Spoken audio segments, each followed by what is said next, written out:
I have to be careful what I say because it's being recorded.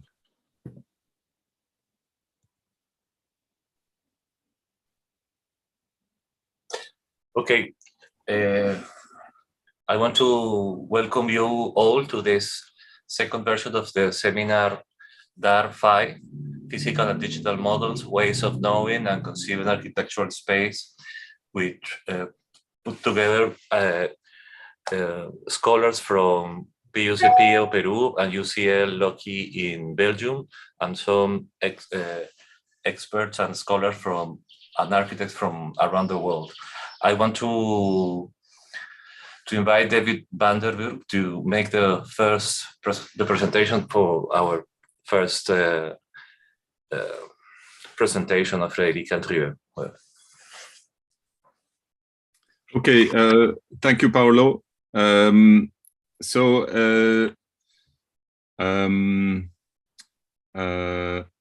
have been teaching and working with Frédéric Andrieux for a number of years. And Frédéric is a doctoral student, a researcher, an architect, and a teacher. And all of these activities he pursues with the same energy and openness of spirit. And I've had the opportunity of collaborating with him in many ways, but I know of his other activities. He's a really attentive architect, a really careful and comprehensive teacher, and a really careful scholar. He's careful because he's been working on his doctorate for a number of years, so he must be very careful because he's working hard on that. And I'm impressed by his broadness of spirit, his intellectual curiosity. I would even say, in French, we would say gourmandise. He's somebody who is just always searching for new paths, intellectual paths. And I'm sure that his presentation today will be up to our expectations in terms of openness of spirit and broadness of inquiry. Merci David pour cette présentation. Tu mets la pression maintenant? Bien évidemment, c'est mon objectif. Tout de suite. Donc, je vais vous présenter mon intervention en français, malheureusement. Allez, je commence. Ligne, surface, volume, surface sur vide, pour paraphraser Kandinsky, qui disait, lui, point, ligne, plan. En couverture de cette présentation, une exposition de maquette du bureau Ishigami d'une substance éthérée qui pose des questions à l'architecture en faisant abstraction de la charge. Il pose un manifeste précisément par la ligne, la surface, l'absence de volume, de masse et le vide, la légèreté de notre monde sur la Terre. Il surligne le titre d'ailleurs par Ô small, ô vaste, ô architecture grows. Alors, je vais fixer la bonne. Désolé. Matière et forme, ainsi que le devenir, constituent le fondement de la pensée grecque. Il ne s'agit pas d'un concept parmi d'autres. Au sein du doublet conceptuel ulémorphé, donc matière et forme, Platon assimile la forme à l'idée qui donne la connaissance de l'objet. Il la sépare de la matière, l'ulé, la substance. L'idéa, l'eidos, manifesté par l'ulé et la morphée ensemble, fait que le bien, le vrai, le beau sont liés, ce qui fait que les choses sont ou peuvent être. La chose se livre et se dérobe. Ce que l'on voit, ce n'est jamais la chose. Personne n'a jamais vu la matière hors de la forme. L'idéa est immuable, hors du champ du sensible. La forma grecque est l'énergeia. Et l'énergeia, c'est l'être en acte qui écarte le beau comme relatif au plaisir. C'était Platon. Ici, pour Aristote, l'illémorphisme, donc c'est le résultat du doublé conceptuel illémorphé, suppose le un enchaînement logique indépendant de la matière. Pour la Gestalt allemande, par exemple, nous percevons les enchaînements et non des fragments. Le mot grec réside dans la forme dite intelligible du tout et des parties. Le doublet sera détruit chez les latins. Matière et forme devient un concept bon à tout, comme forme et contenu. Que peut-on apprendre des maquettes à partir de leur fabrication? C'était l'argument initial de notre rencontre. On pourrait dire que peut-on apprendre de l'architecture à partir des maquettes? Nous ne pouvons lire que ce qui peut devenir des signes, le reste c'est le réel. Et on peut se demander si la maquette a affaire au réel, réellement, mais la maquette peut-elle faire sens? Donner forme, c'est le caractère d'œuvre de l'œuvre, c'est ce qui nous occupe. Le terme maquette, une petite définition, vient de Maqueta dans le champ des beaux-arts. Elle a le sens d'esquisse. Maquette désigne l'ébauche en réduction d'une sculpture ou d'une esquisse. L'esquisse d'un panneau décoratif peint. Il désigne le modèle réduit d'un décor de théâtre, donc d'un monde en réduction, des plans sans épaisseur. La maquette, comme le dessin, est-elle vraiment mise en œuvre par la main qui pense? C'est ce que soutiennent certains. Ou par la raison qui conçoit, qui paraît plus adapté à la maquette. À travers la maquette, observe-t-on le projet se faisant, sa poiesis, donc le fait d'être toujours en acte, ou l'écart entre la facture et la conception reste-t-il irréductible? La maquette nous fait établir les lois d'agrégation des parties. Que ne sait-on pas du projet que la maquette peut nous apporter? Ces articulations, proportions, matière, la maquette les dévoile. La maquette de masse et de vide, c'est celle qui m'intéresse ici. De quoi nous abstrait-elle? Des fragments qui la constituent, de leurs assemblages, de son habitation. Les travaux du UCLouvain, comme on voit ici à l'écran, sont remarquables à ce titre. Les fragments semblent indifféremment constitutifs de l'édifice comme de sa réduction en maquette. La substance manipulée en forme maintient le caractère du projet, que ce soit une pièce, une salle ou un édifice. Cela vaut pour l'environnement, l'air, le paysage. La maquette contient le site, même absent.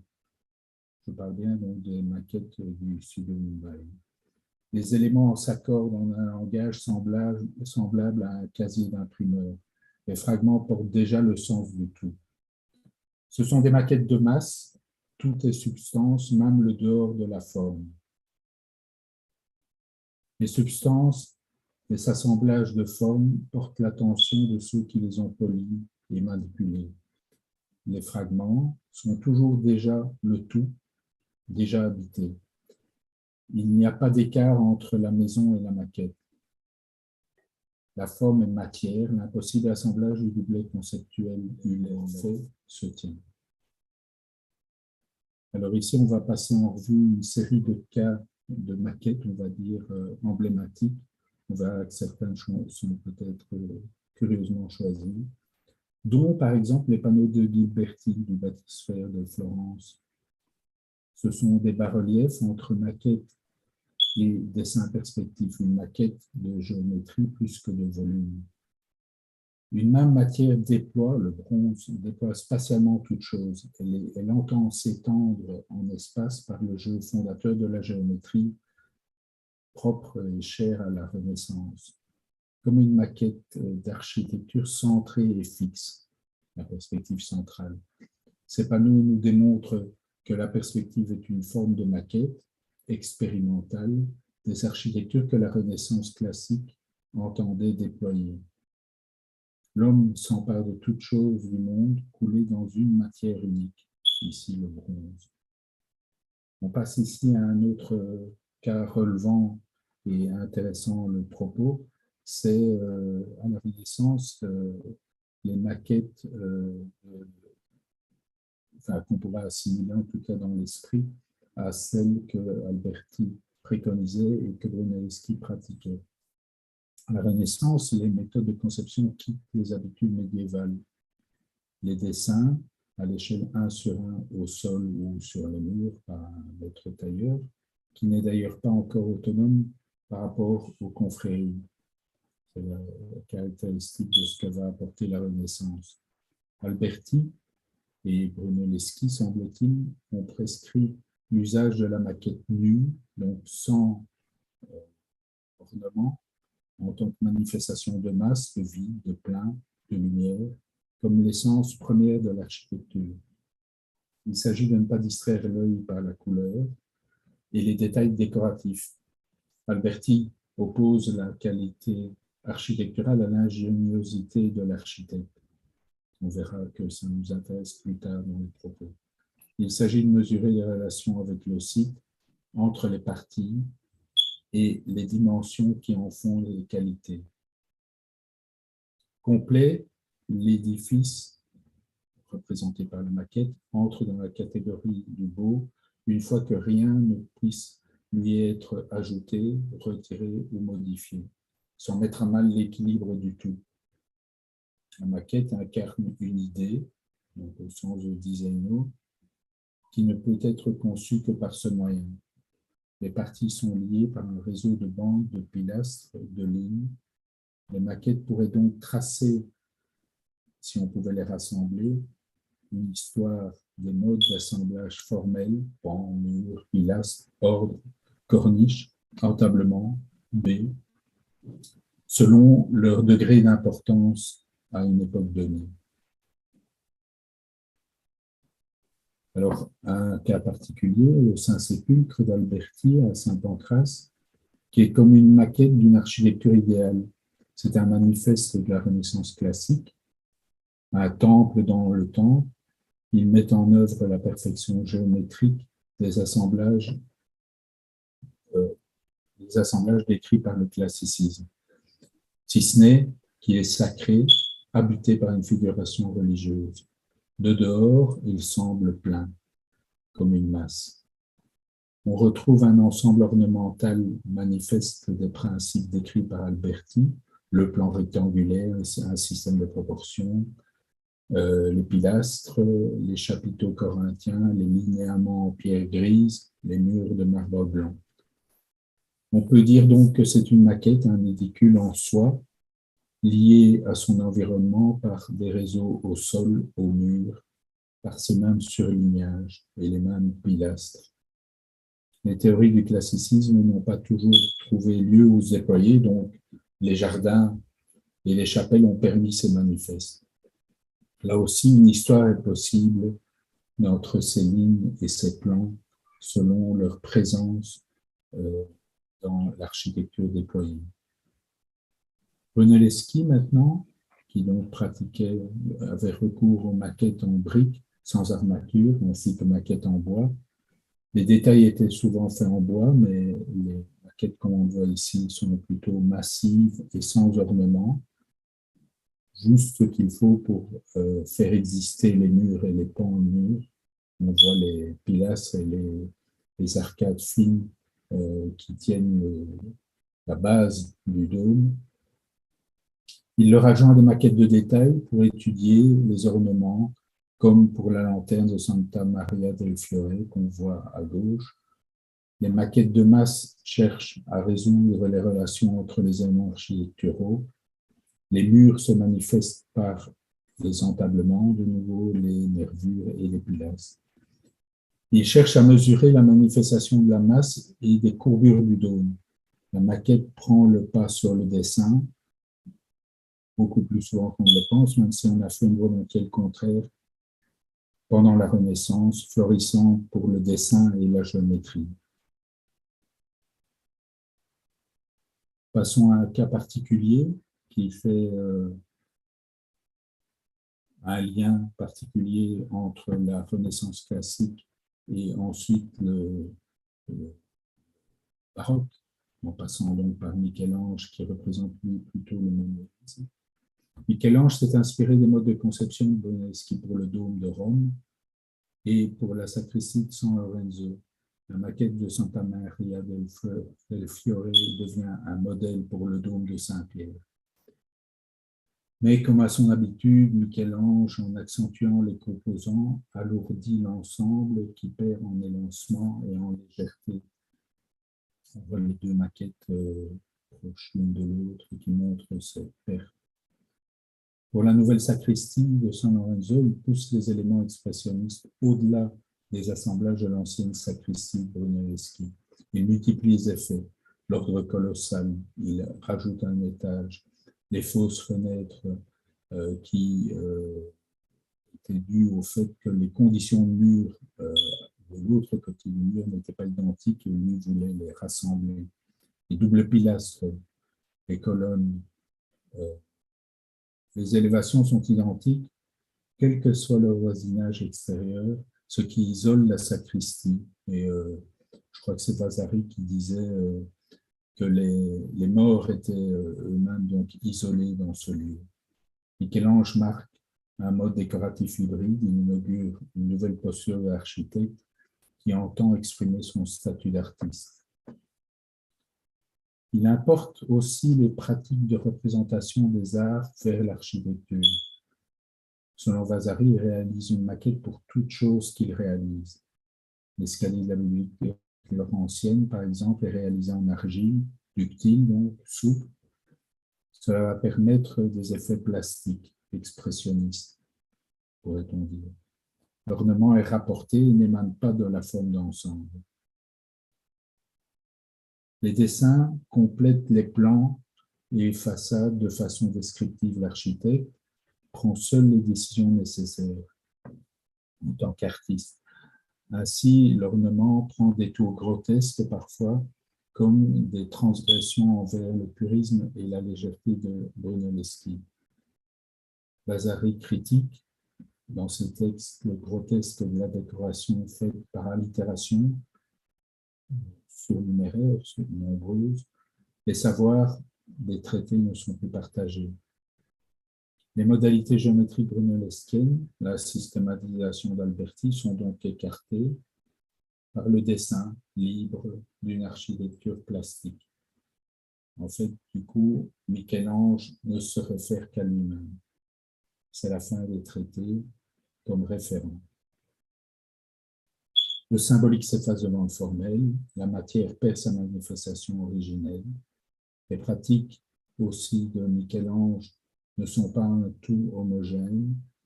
De là, une absence de savoir formalisé reconnu et un cheminement conceptuel instable. Il y a une séparation radicale entre l'être et le paraître du bâtiment, fait d'ornement. Le dessin prenant le pas permet l'émancipation de la conception individuelle. On va passer au baroque, qui a sa place dans le raisonnement. Dans le baroque, tout est géométrie. Si on regarde le plan de Borromini, de Saint-Yves à Rome, il n'y a pas de fragments. Les formes sont continues, enveloppent et fabriquent les villes. La matière est remplacée par le mouvement intérieur et extérieur de la forme. La géométrie devient l'exercice continu et total d'une emprise de l'homme sur la matière et l'espace.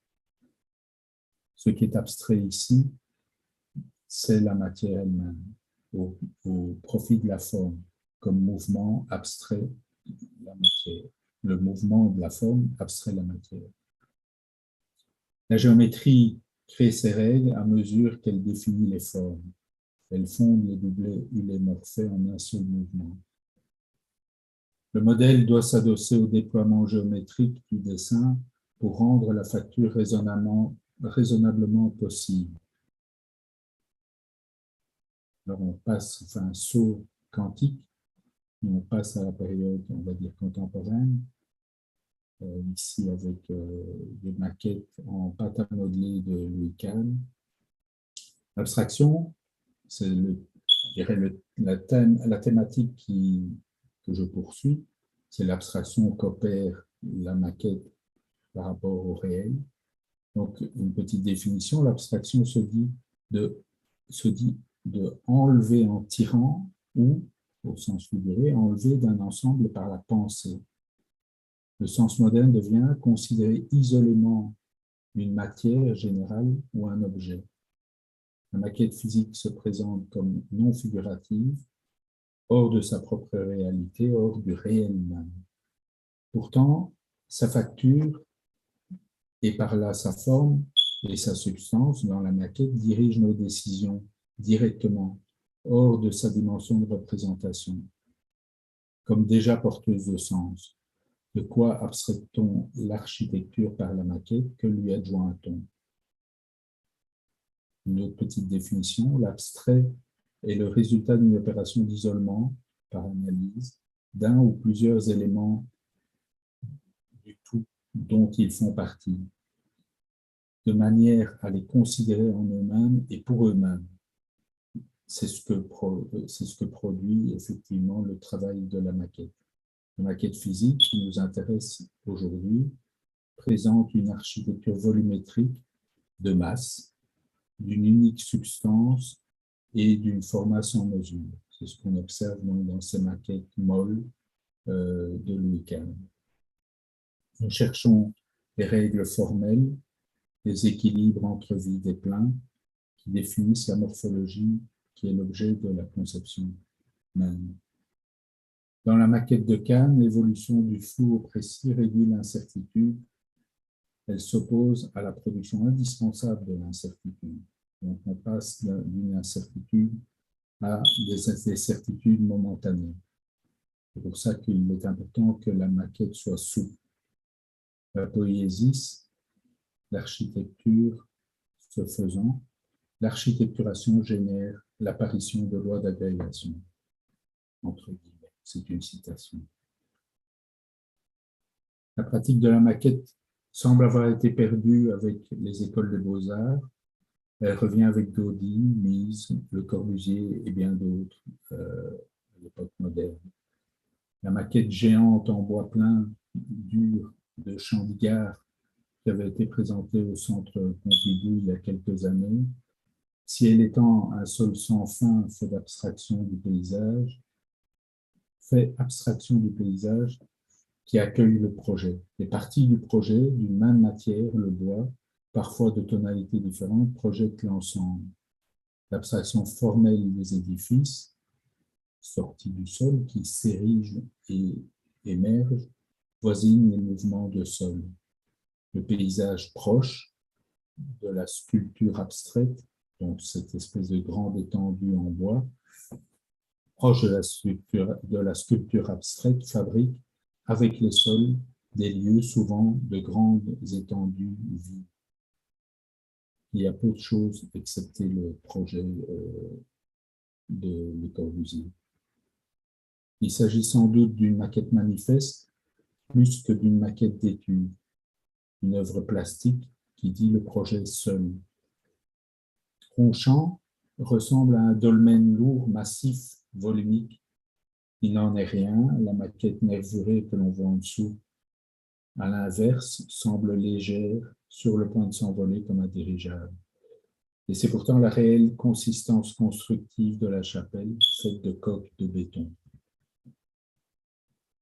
Gaudi aussi, on avait parlé de Gaudi, mais là, les maquettes ont une seule dimension, la dimension des forces. Les maquettes de force de Gaudi pour la Sagrada Familia donnent forme par le poids de la géométrie des structures en chaînettes inversées. La matière de l'édifice est guidée par la forme des efforts pour éviter d'en sortir, donc de sortir de la matière. Il s'agit de l'abstraction de tout élément d'architecture autre que la forme que prennent les efforts et les appuis au sol.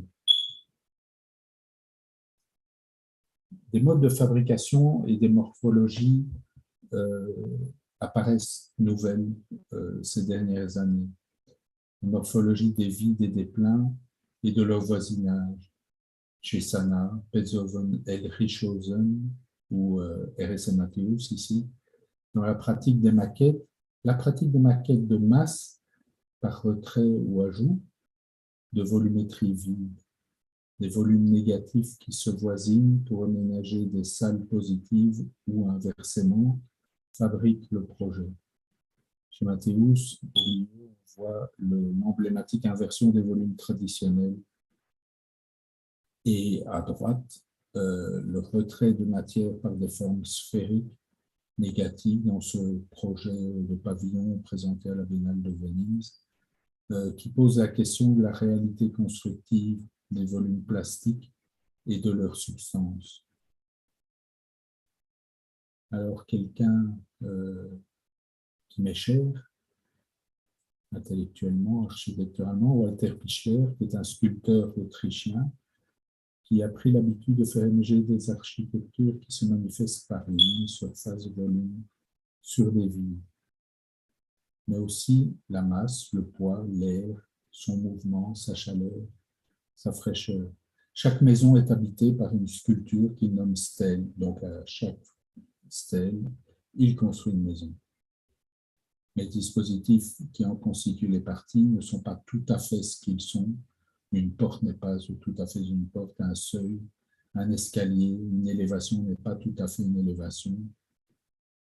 Elles se modifient à mesure de l'usage, par exemple à l'ouverture d'une porte. En même temps, elles sont toujours plus que ce qu'elles sont, surtout. Plus que leur forme et plus que leur substance. Elles ont déjà un sens. Les maquettes, les dessins et les édifices ont la même force de présence, les matières, les formes aussi données à ces éléments. Le modèle virtuel maintenant, donc la maquette informatique, une petite note là-dessus. Le modèle virtuel global intégré n'est rien de tout cela. Il est sans mesure et sans substance. Aujourd'hui, de quoi le modèle numérique nous abstrait-elle? De la préhension des choses, des matières, de la pierre, de la terre, la brique, l'eau, du tout et de ces mesures qui deviennent inutiles en fait, puisque l'ensemble, chaque élément rassemblé en un modèle informatique est toujours présent dans le logiciel, mais il stimule toutes les instances du réel présents dans le monde virtuel, le poids, les vides, les pleins, les charges, les objets. Les découpes et les plans deviennent inutiles, sont illimités. Sans transposition, j'appelle transposition, la capacité, en tout cas de l'architecte, de transposer l'espace vu en deux dimensions d'un plan à celui de la coupe, à celui de l'élévation ou d'autres plans qui complètent spatialement le projet. Cela devient inutile. Le modèle peut-il être imprécis? Le modèle sans mesure relève pourtant de l'hyper-précision, sans cote. En fait, les cotes ne sont là que pour être transmis, et encore, si on transmet le fichier, on n'a pas besoin de le coter. La géométrie progressive autorise des formes infiniment non mesurables, donc inutile d'avoir plusieurs vues spatiales en 2D du projet.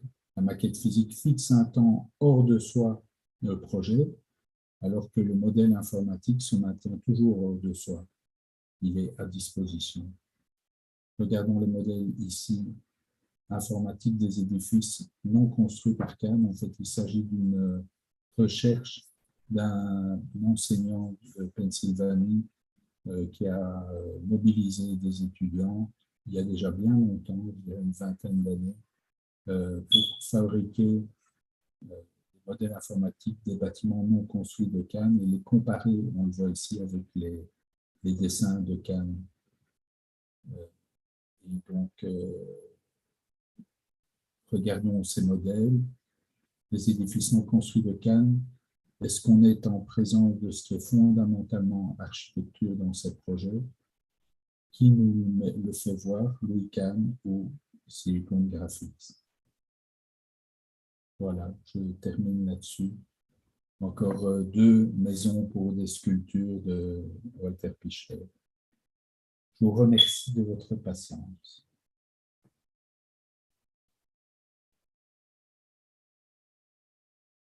Je vous entends. Ah, Paolo. Je vais claquer dans les mains pour que Merci Frédéric. tout le monde se réveille.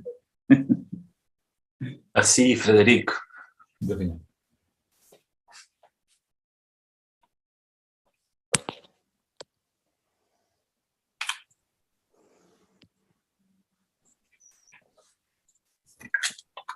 Bueno, Paulo, were you thinking that we should have questions at the end? I think that would be better, no? At the end of each. No, well, what we were planning on is to have a discussion, but it's I imagine that most of the Peruvian participants didn't understand much of the French, including myself. So I don't know if we should open the session right now or later.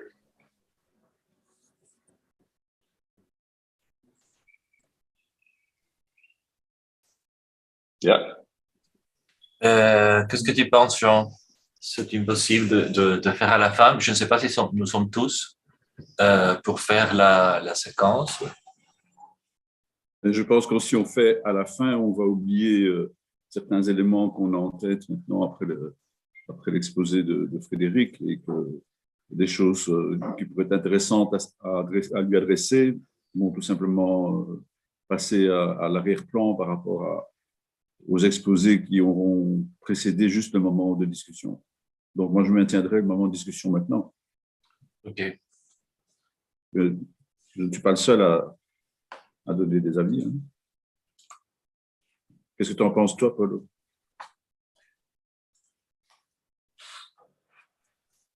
I would say to continue with the plan. Yes. Okay. So, do we have any questions, or would you like to comment right now, or we could go on to the next guest?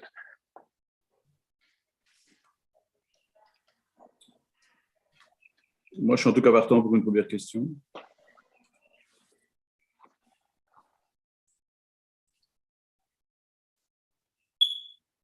Oui. Alors, j'y vais. Tu as évoqué dans le parcours de l'histoire, Frédéric, un moment où il semblerait, mais je ne suis pas sûr que ce soit tout à fait vérifié ça.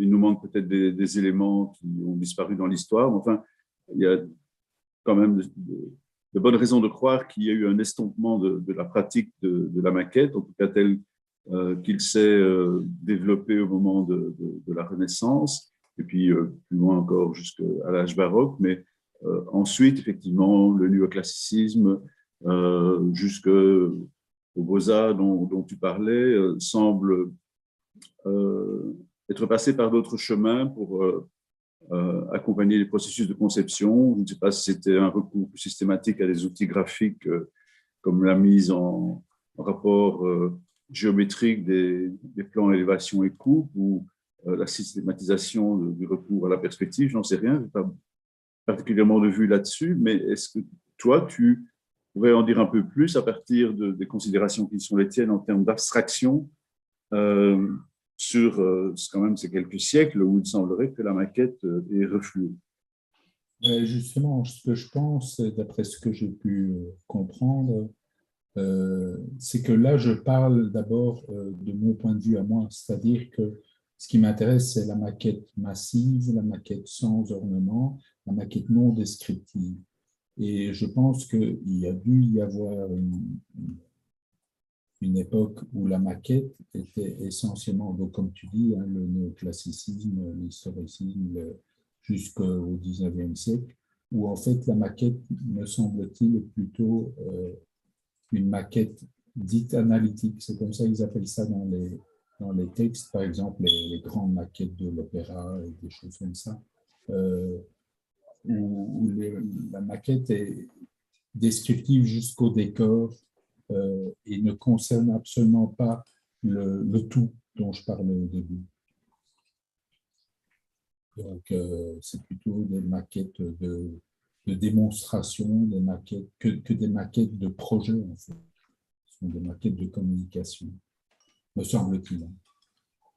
Oui, mais quel dispositif aurait pu jouer un rôle similaire à celui qu'avait joué la maquette, puisqu'il, si on va jusqu'à aujourd'hui avec des modèles numériques qui ont la prétention d'intégrer tous les éléments dans un espace virtuel au point, sous forme de paramètres, au point de se permettre d'évacuer la notion d'une abstraction, comme tu l'as défini, c'est-à-dire on retire certaines choses pour se concentrer sur ce qui semble être plus essentiel que d'autres choses. Il y a bien dû y avoir un équivalent à ce mécanisme-là dans cette période-là. Oui, moi je pense plutôt aux exercices de géométrie de Monge, notamment les tailles des pierres, les dessins des pièces complexes, mais qui en fait s'emparent, je dirais, du filaire de la pièce, un petit peu comme aujourd'hui. D'ailleurs, l'informatique le pratique.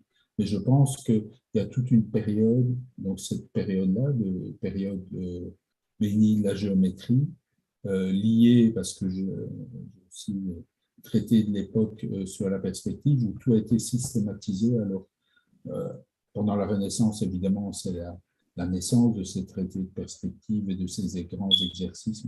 On sautait encore des toitures quand on n'y arrivait pas à l'époque.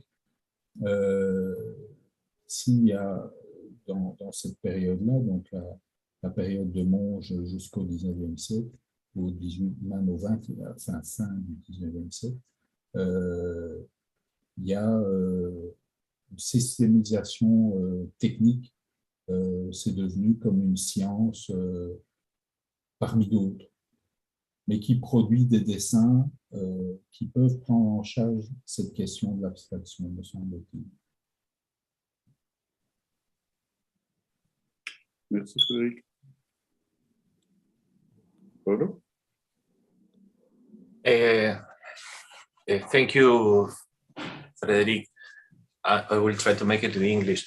I thank you for the presentation, and I would like to make some more comments and react to two of the cases you have presented in relation to this idea or interest of you of the totality. No, that would be the case of Kahn's models or Chandigarh's, no, in which how important is the construction of a, how important and how useful could be the construction of a model of the site of the landscape before thinking or after in the process of making a project of architecture, which is sometimes one idea that is not discussed when talking about models or maquettes. That in the process of design, the modeling of the whole of the entourage of the landscape is so important on one side, and the other case that I find very interesting is this of the Mumbai, in which there is a very particular or idiosyncratic continuity in the materiality of the architecture of a Studio Mumbai's office and the production of their models. No, they are basically the same matter, basically the same even the same techniques for most of the processes. And I would like to react to this for the particularities of these two cases. No, the model of the landscape, if you want, in the process of making a decision, and in the Mumbai case, this idea, this situation of being an office so particular that is also a workshop, no, that produces both architecture and models. No? Oui, pour reprendre un peu le début de ton questionnement, je pense qu'il y a une différence fondamentale entre par exemple la maquette de Chandigarh et les maquettes en terre glaise de Louis Kahn, c'est que justement pour Louis Kahn, même si le paysage était projeté, le paysage était indispensable au projet. Et donc, les masses d'arbres, les talus, qu'ils soient transformés ou non, hein, étaient adossés au projet. Le projet leur était adossé plutôt. Donc, la souplesse de la matière était indispensable parce que j'ai pratiqué ce genre de maquette, c'est tout à fait passionnant à faire. Ça dure un temps fou et il y a un intérêt à faire évoluer le projet au même titre que le projet, en fait, le projet du paysage. Même quand le paysage ne se transforme pas, il est quand même transformé à distance par le projet lui-même, le projet édifié lui-même. Tandis que la maquette en bois dur, je pense que c'est la caractéristique principale, la maquette en bois dur et nu de Le Corbusier. J'ai contacté la fondation, mais je n'ai pas eu de réponse pour savoir quelle était l'origine de cette maquette. Cette maquette a été présentée au centre Georges Pompidou, mais sans précision sur la position de la maquette dans l'évolution du projet. Donc, est-ce qu'elle a été faite à l'époque? Est-ce qu'elle a été faite à des fins de présentation? Est-ce qu'elle a été faite à des fins de manifeste? Je n'en sais rien. En tout cas, la différence est totale due à la fermeté de la maquette de Chandigarh, sa taille aussi qui est immense, même si les maquettes de Cannes étaient grandes. Hein, j'ai vu les maquettes présentées dans les années 80 au centre Georges Pompidou aussi, qui étaient déjà, qui faisaient, je ne sais plus, ça devait faire 4 mètres sur 3, quelque chose comme ça pour chaque maquette. La taille de Chandigarh est encore plus démesurée et donc suspecte à ce titre. Alors, pour terminer par le studio Mumbai, je crois que c'est tout à fait ce que tu as dit, en fait. Ce sont des maquettes qui ont l'air de se faire en même temps que les édifices. Je veux dire, au même moment, au même endroit, on les entasse et même leur proximité semble produire des lieux en eux-mêmes. Il n'y a pas, enfin, c'est le sentiment que j'ai en tout cas, hein, ça n'a rien de scientifique, mais quand on observe les maquettes du studio Mumbai, il n'y a pas d'écart entre le studio où ils travaillent et la maquette qu'ils sont en train de fabriquer. Je crois que c'est vraiment l'essentiel. C'est peut-être dû effectivement, comme tu dis, à la matérialité, peut-être dû aussi à la proximité de, je ne sais pas comment expliquer ça, mais l'atmosphère du lieu. On ne change pas de lieu, on est dans le même lieu, peut-être où sont extraits les éléments de la maquette. Et visuellement, la maquette se superpose à un paysage proche qui lui est réel. Enfin, il y a toute une collusion comme ça des échelles et des matières qui me fait penser que s'il y a bien un cas qui se rapproche de ce que j'explique au début, c'est-à-dire l'espèce de couple substance-forme, c'est le studio Mumbai et ses réalisations. Je ne sais pas si ça répond à tes questions. Merci Frédéric.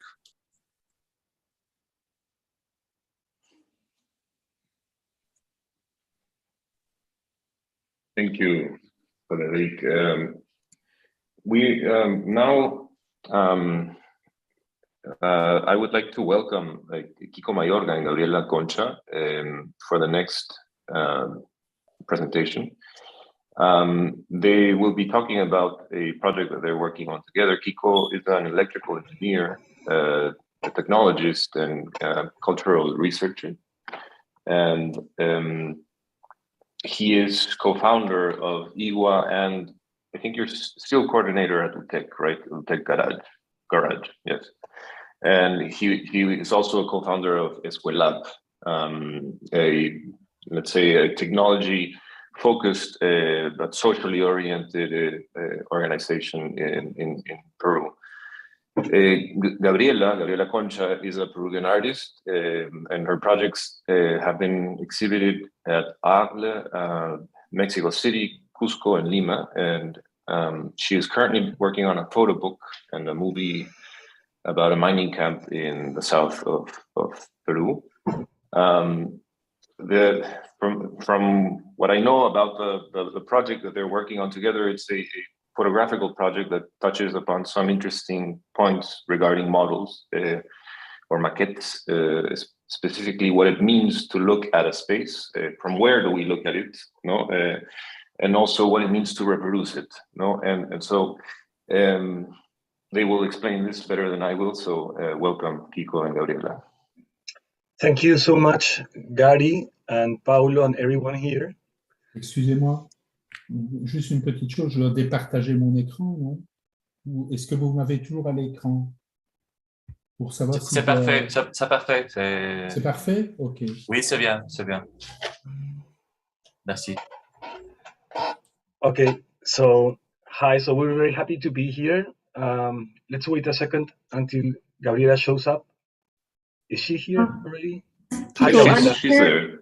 Yes, I don't know what's going on with my camera. I cannot see myself, but anyway, maybe Kiko, could you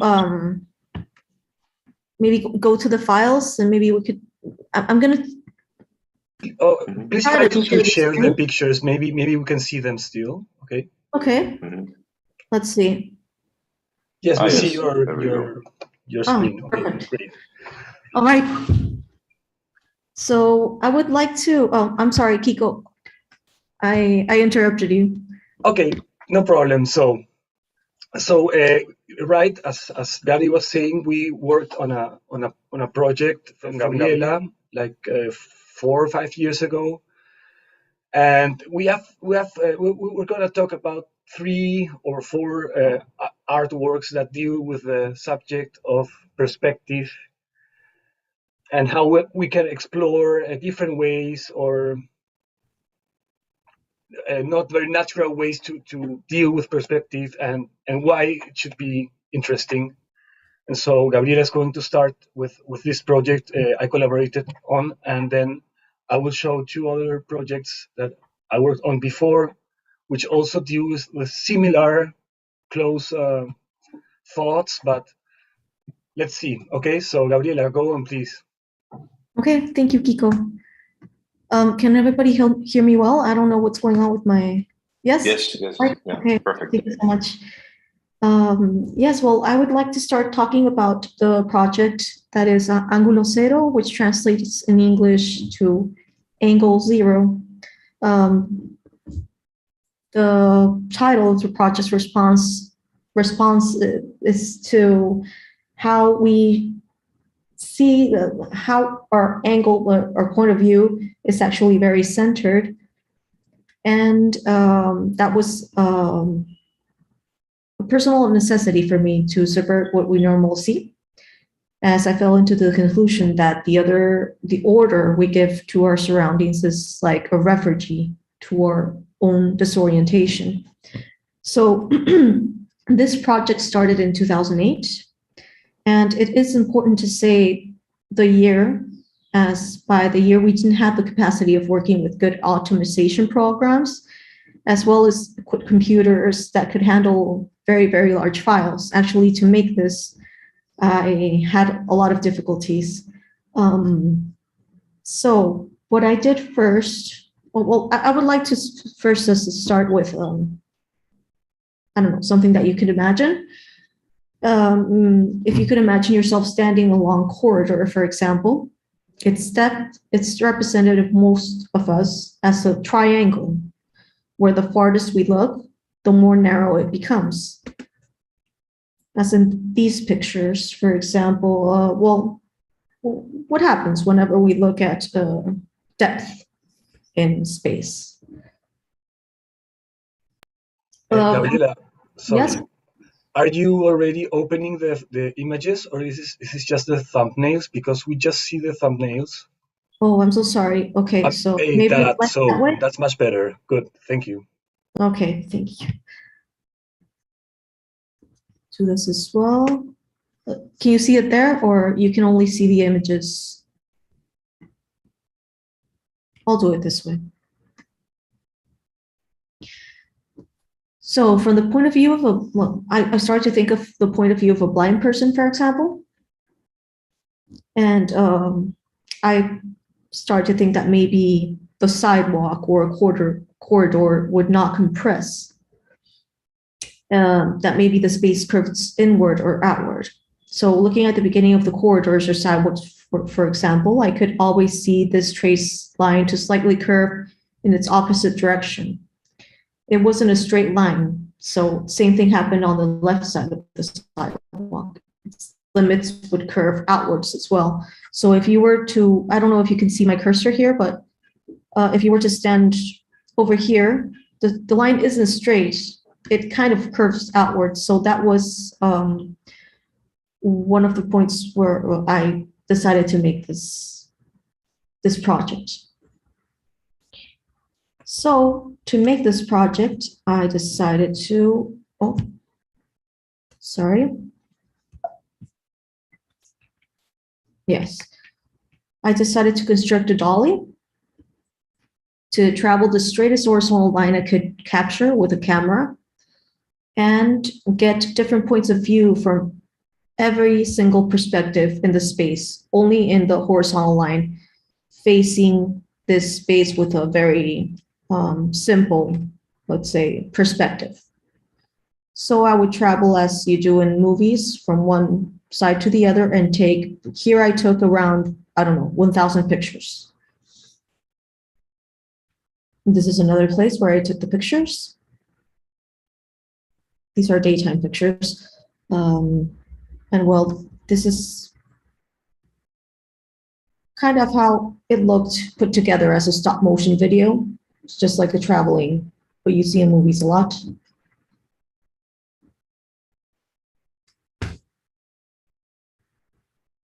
So I would like to also point out that the limits of technology access is crucial when you see the images, as you can see the ups and downs, the bumps, the imperfections at the time. So it's more of an experimental piece.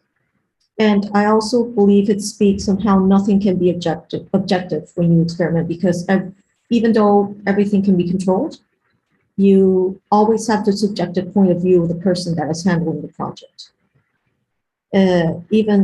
Like the pictures we see from Earth, from, I don't know, to give an example, from NASA, for example, are also done from no subjective point of view of who chooses what to show and how. So we cannot escape subjectivity. So what I'm showing now are the travelings that I made. These are very, very various pictures. And then what I did was cut off 10 pixels or however pixels I thought that could be relevant to the space, so it wouldn't be, so it would fit what we normally see. And from each photograph, I only captured 10 pixels from the middle of each photograph. And then from the second photograph, the same thing. Third photograph, the same thing until, I don't know, photograph 1000. And then I would join these centers to form a new image. So here's a little example of what I did. I'm just gonna fast forward a little because it's a little long. Yeah, that's the only automated system that I had at the time. This started in 2008. And well, okay, so yeah. This is the final image from this image. Only we did that final image. And then we open again and we start putting them all together again, like making a puzzle of various points of view of the picture. So these are the first pictures that I got to do with angle 0. I decided to unite the trees in the end. And well, perspective does change, kind of like comes in.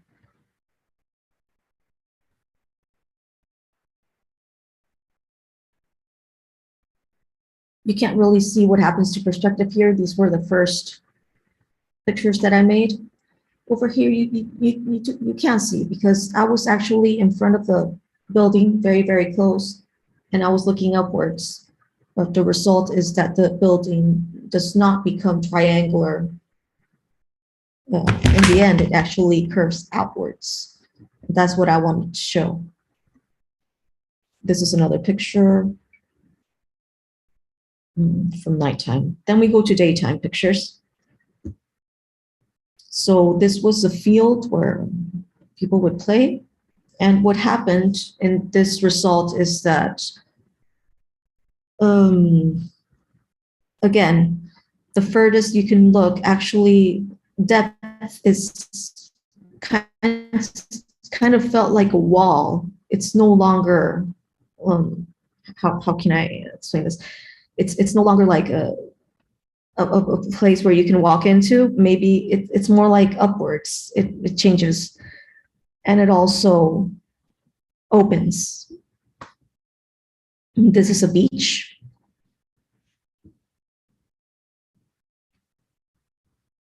This is a park, another place where I could see that the lines would curve outwards. And here, this is another place that actually was the one that I showed earlier. This one over here. So the results of uniting all the pictures was this over here. Then I decided to not only use the middle portion of the pictures, but maybe try to use one from the left, do a left-sided portion of pictures put together like a puzzle, and then the right-sided. And I wanted to explore every single part that I photographed, not only the middle, not only rescuing the middle of each picture and discarding everything else. So this was the left side, this was the right side. And then I spoke to Kiko because I wanted to know if it was possible to make all the possibilities of the images that I took and put them together in order to make a video about it. And well, I believe, well, these were the first attempts. Oh, okay. So yeah, these were the first attempts. I don't know if you can see it here. Yes, okay. That we were trying to automate the system of a bigger computer.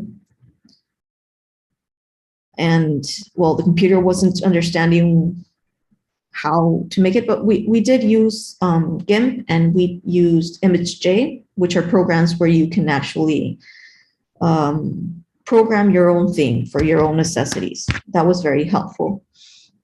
This is quite close to what I was making manually, but now the computer was making it. Afterwards, Kiko could actually unite all the pictures, and this is the results.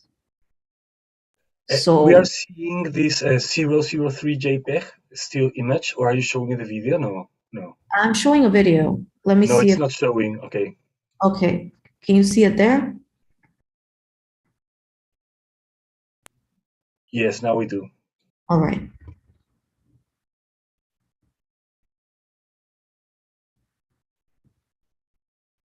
So yes, these are some images that we got to work with Kiko using ImageJ. And as you can see, not only the single point of view is subverted, there's also something happening. The furthest that you go, the fastest it goes, and well, the closest you are, it's actually very slow. So everything is subverted.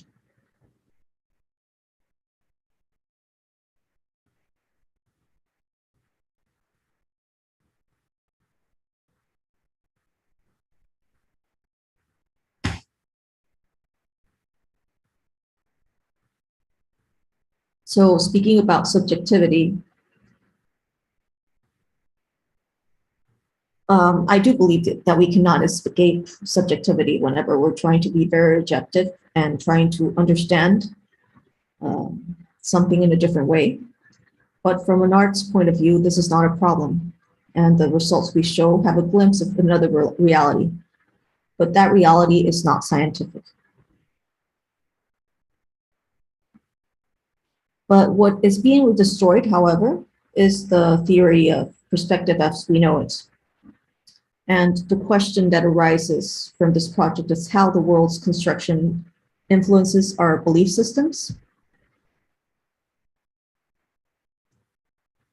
And I think it's important to channel human centrism in a way in order to get out of ourselves and understand what the truth that we know of for ourselves responds to our own gaze and concerns, and that our logic is quite limited.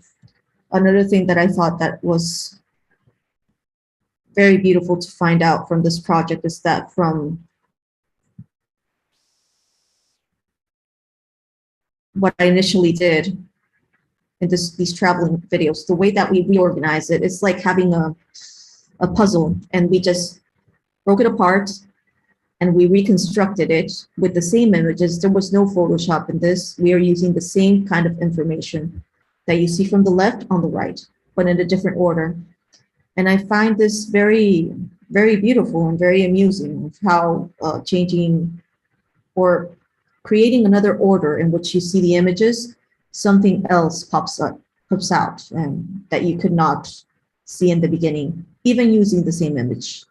So I thought that was very beautiful to find in the project. And well, here's another example of that. On the right side, you can see the traveling that I made on the park. And on the left side, you can see what happens, something that could never be possible to see with the naked eye.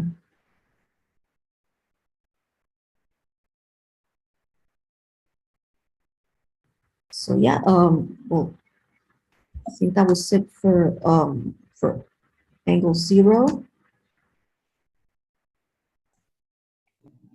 Thank you, Gabriela. Yes, and that angle 0 concept, we are trying to understand how to go on with this. And in these last weeks, we have been talking about some projects that also deal with similar questions, maybe. So I will share my screen now, and I will show a video here. 1 second. Oh, I cannot share. I'm sorry, I'm gonna stop sharing. Okay. Oh, not again. Sorry. There we go. Are you sharing, or should I? I am having a little. Okay. Yes. Oh, no, I cannot share. I don't know what's happening. Does Kiko have host rights? Now Can I have. someone make Now I him- have. Yeah. Okay. Good. So this is a project from Rodrigo D'Arteano, a friend of mine since childhood.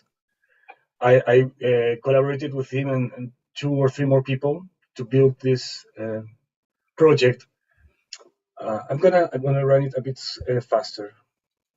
That we fit it in the time. So we built in the year 2009 this autonomous robot that would draw lines in the desert. It was a bit inspired on the Nazca lines, because in the same way of the Nazca lines, this does take out the upper layer of the sand and will draw lines.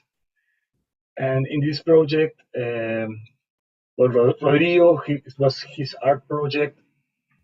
What he did is imagine how it would be to draw one-to-one models of cities on the desert. So this robot did actually draw complete blocks, complete parts of different cities in Latin America on a desert in Guarmey. And so the thing here, or the questions here are like, so we tend to concentrate in the cities, and we lose perspective of the size of the land. No, like it's amazing how whole cities can fit in an empty part of the desert. No, again, this is like a one-to-one maquette or model, no, from a city. And it's again like a different experiment to deal with perspective and how to draw a model. No, this was done in that time. There were no drones, so all these takes were done from a from a parapente. What's the name? Paraglider. So,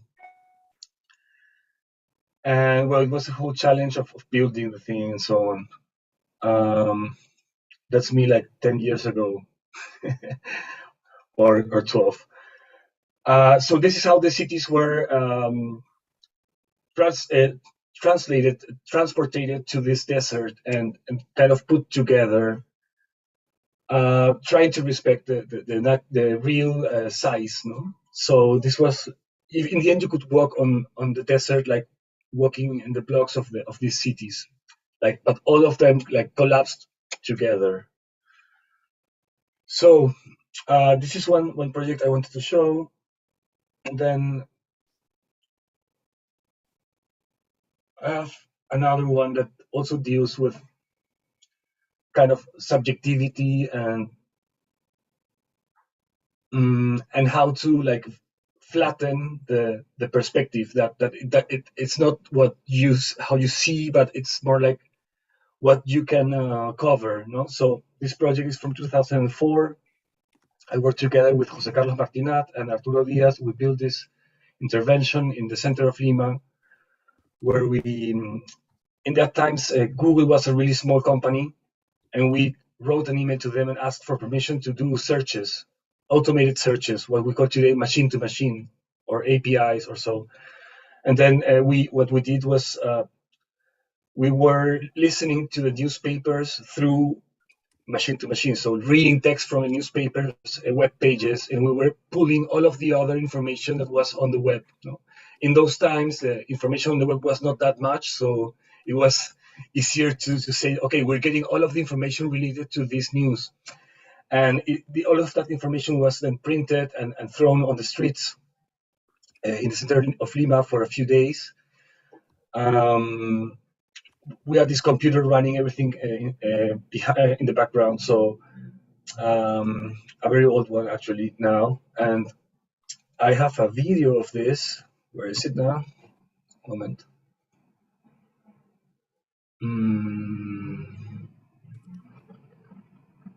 This one.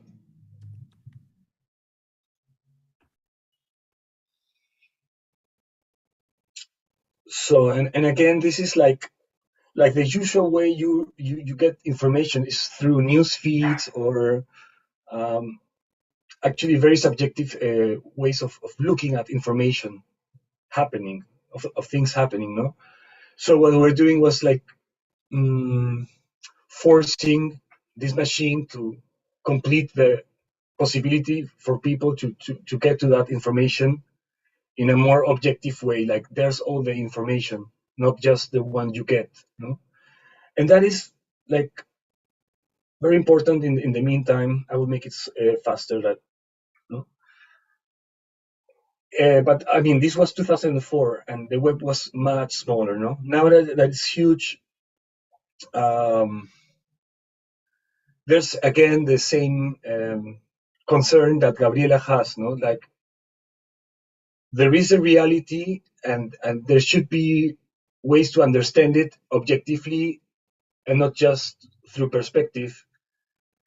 And well, in an older version of this project, my colleague José Carlos Martinat did, for instance, this installation here, no, that makes us think of how a single subject can deal with an endless amount of information. he was pulling information on one subject and printing it and letting it fall on the gallery's floor. But it shows a bit of how in the end we are or aren't able to grasp information, no? Okay, I hope I was clear. Sorry for my English. I mean, I don't know how much time we have. We could talk a bit more on this. Yeah, I mean, thank you, Kiko and Gabriel. I think you're touching upon some points that I think will probably resonate with the other presenters and commentators. And so I think maybe it would be interesting to hear what others, how others have reacted to the work, or I mean, I feel like this is a very interesting collaboration, the one that you and Gabriela are embarked on, and I think it has to do a lot with what it means to look as a human or to look inhumanly at something, no? And we're scraping the surface of, you know, like computer vision, basically, what it means to look at the world through the eyes of a computer. So I think that is something that definitely has to do a lot with model making in the recent years in architecture. So I would be interested to hear what others have to say or what others think about that. David, please.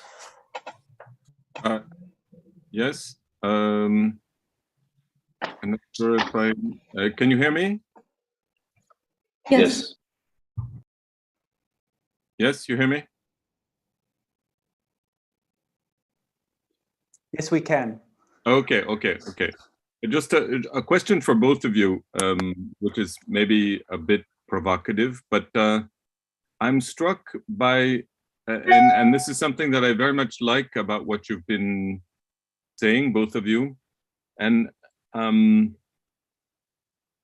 wondering if you think these examples you've been showing, are they high-tech or low-tech? Because at a certain point, high-tech becomes low-tech, you know,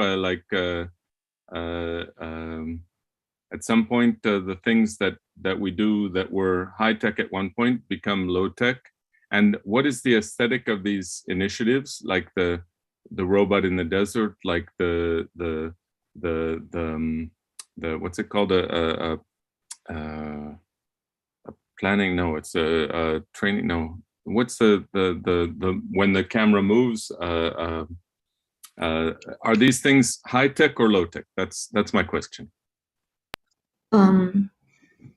Yes, it's very low tech. I constructed the dolly. I made what I could at the time, and also technology at the time in 2008 when I started the project wasn't as good as it is right now. So yes, it is very low tech because we had limits in technology and in access, but it is crucial when you see the images as well.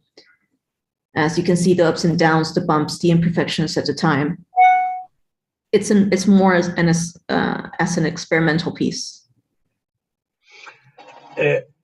I would say yes. I mean, it is low tech, as Gabriela is saying. For instance, these printers you see on the screen, I mean, they're standing on little pieces of wood and hanging from cables from the ceiling. And if you see how we build the robot that would go through the desert, it was also like a very primitive way of building a robot. No, it's I mean, but it's also very much connected to building things locally. No, it's not easy to get good providers for selling you good services of building the thing. So it is very low tech, but in the end, the aim, what we look for, isn't actually so low tech. Like the questions behind are still, at least as we believe, are somehow new. So in that sense, it would be like, it might be called high tech, but artesanalmente, like built with the hands and with not much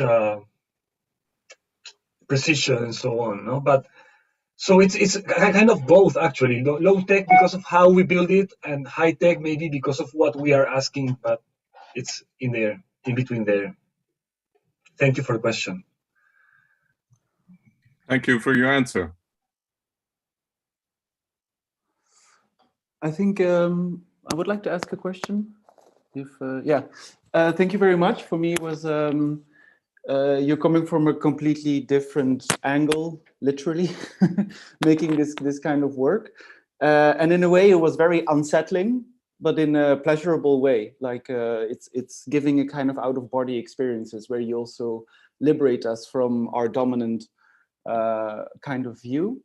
And the question I have is more linked to, or maybe it's more of a remark. I feel as an architect, also mostly as a practicing architect, we make models to kind of understand what the dominant point of view is, to kind of make a hierarchy in the space. And you're doing the opposite. You're in front of a subject and you're kind of exploding possible ways of looking at it. So I found that quite interesting. And I have two more specific questions, I suppose, about the project. One is about the title. You call it Angle Zero. So I was just wondering where that comes from. And the other project is, which is more of a technical question, when you, Gabriela, when you explained the method of cutting away pixel by pixel and then reassembling, what was the criterion of selecting elements that stay and elements that go? I just wonder. So yes, the Angle Zero, the project's name, responds to limiting the point of view. So you limit your point of view because I only capture just 10 pixels of each picture I took from the traveling of the dolly. And in that way, when you limit your point of view and you unite that with other pictures that are also limited, you can see the world as if you didn't have one single point of view, but multiple points of view scattered.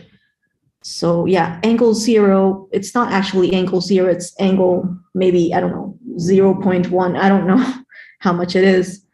But yeah, constructing it and reconstructing it, I believe that you can actually see the space and reorganize the space. It's not, I don't know how to, that was the subject, why I decided to call it Angle Zero. And for the cutting of the images, I organized it just the way that it was. So for example, here you can see that the first picture is the first line, the second picture is the second line, the third picture is the third line. I didn't quite try to make other adjustments to the picture. There's no Photoshop here. It's only following the order that I followed. So you can reconstruct the image in another way. I don't know if I answered your question. Yeah, you did. You give some clarification. Thank you. Thank you. Paulo, please. You're muted, I think. Yes, you are muted. Thank you, Kiko. Thank you, Gabriela. I basically want to react. No, I don't know. I really don't know if I have a question. First, I would say that I found very interested in the presentation, especially in the desert project. How much the idea of the model has been displaced from physical materials to digital, because it's true that maybe those traces in the desert could be seen as models of maquettes of something, or potential maquettes, but I couldn't stop thinking in the model inside the machine, which is in the sense that this digital model was instructing the apparatus and the actions. No, which in a way is one of the most radical transformations thinking in what is a digital model, no? Not only in its virtuality, but in its capacity to interact and instruct and give instructions, no, with a certain criteria. And the other reaction is related to this fantastic work of this perspective or this horizon, this shared horizon, in which I couldn't stop making relationship with architecture. Maybe it's metaphorical or allegorical, I don't know, but in the sense that it's dealing also with the possibility of an image of multiple point of view. And I really think architecture has that in common, even though we have been educated to construct a personal point of view with the idea of authorship. At the end, we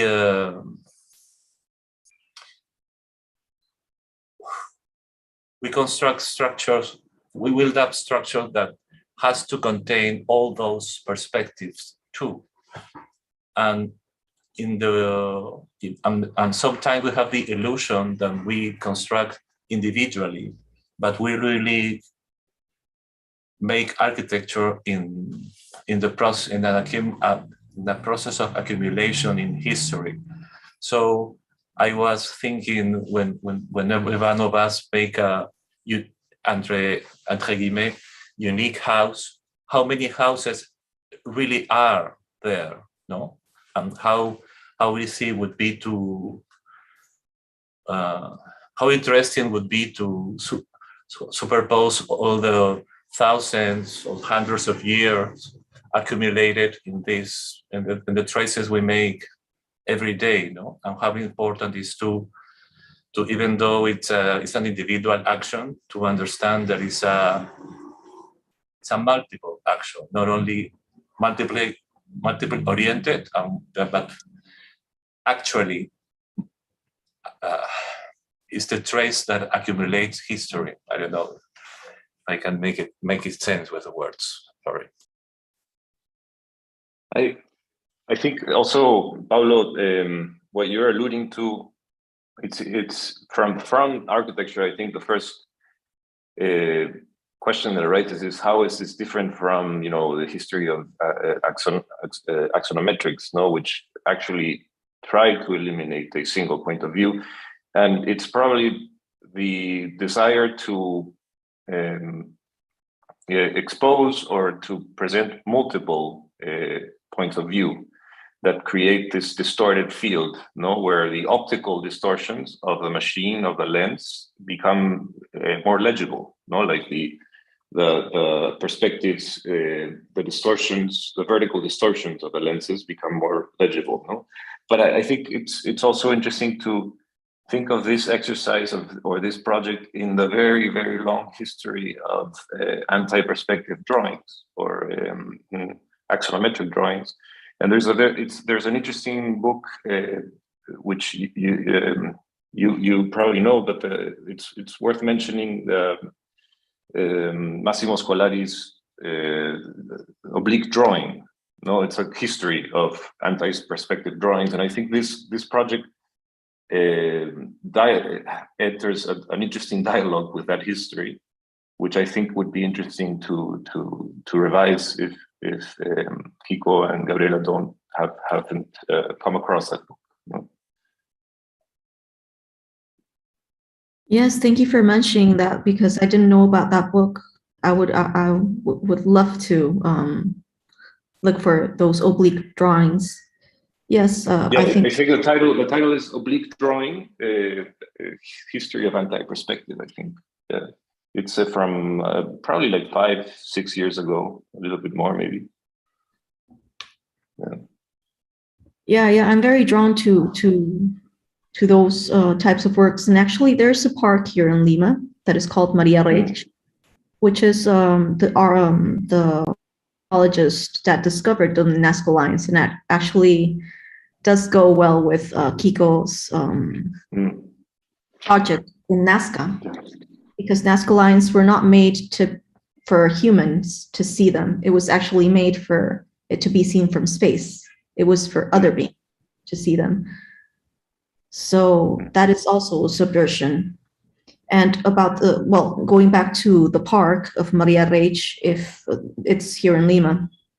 And I don't know, I was trying to find out which architect did it, because in that place, he tried to define perspective as well. And for example, if you're walking in the corridor or sidewalk in the park, you can see how perspective does change the sense of depth. For example, sometimes he made the corridors be wider in the end, so whenever you walk on them, it is actually a square you're walking in. And it is very interesting. I think that he got the idea from the Nazca lines and Maria Reich. Paulo, I see that your hand is raised. We have to move on, but please go ahead. Sorry. No, I had a question to Gabriela, because something that was intriguing to me was talking about perspective, obvious from one point of view as a human construct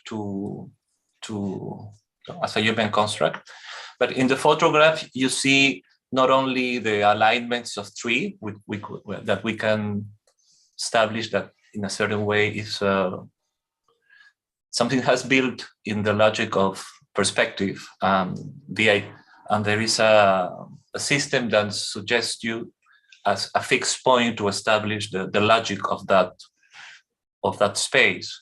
But in the other images we saw more open or natural or close to landscape images. So how do you distinguish the perspective as a visual construct in the sense of how to see and where to see from the actual construction of physical objects, like in architecture or urban design?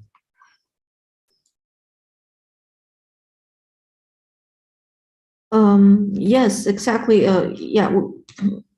Whenever we need a perspective, we need to construct the world in a way that it doesn't confuse us. And that's why we have constructed cities and everything that way, I think. But we cannot escape. We cannot escape this. How can I say this?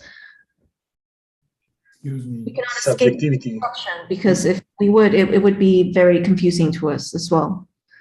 But yeah, it's to define a single point of view. I don't know if I answered the question. Paulo, Gary, may I make just an observation about that? It's short.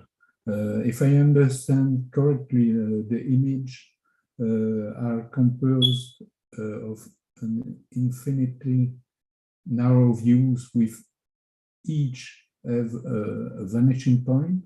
At the end, it's a long horizontal vanishing point. It's like Californian work, which talks about inverted perspective. The observer become the vanishing point. Another work of Ockney on perspective of memory that he practiced on the road of California, a kind of landscape in movement. There is also digital, his work with digital video that advance in the landscape in Great Britain. I think it's the same research. Just like that.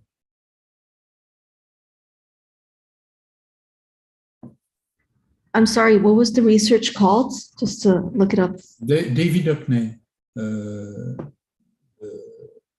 painter, he works in California, and I know he works in, I think, in Scotland or in Great Britain. Right. Yeah, I will look that up as well. Yeah. He said he want to make perspective of memory. So he make picture after traveling. He make picture in his studio for just with his memory. So the perspective is completely non-geometrical.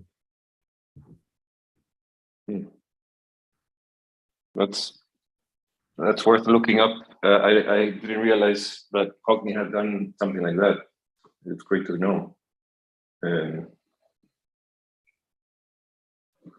I think, despite that, we could probably go on, but I wouldn't want the rest of our guests to run short of time. So thank you, Kiko and Gabriela, once again.